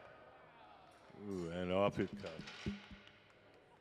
Kimberly Thomas and the Museum of Glass Hot Shop team.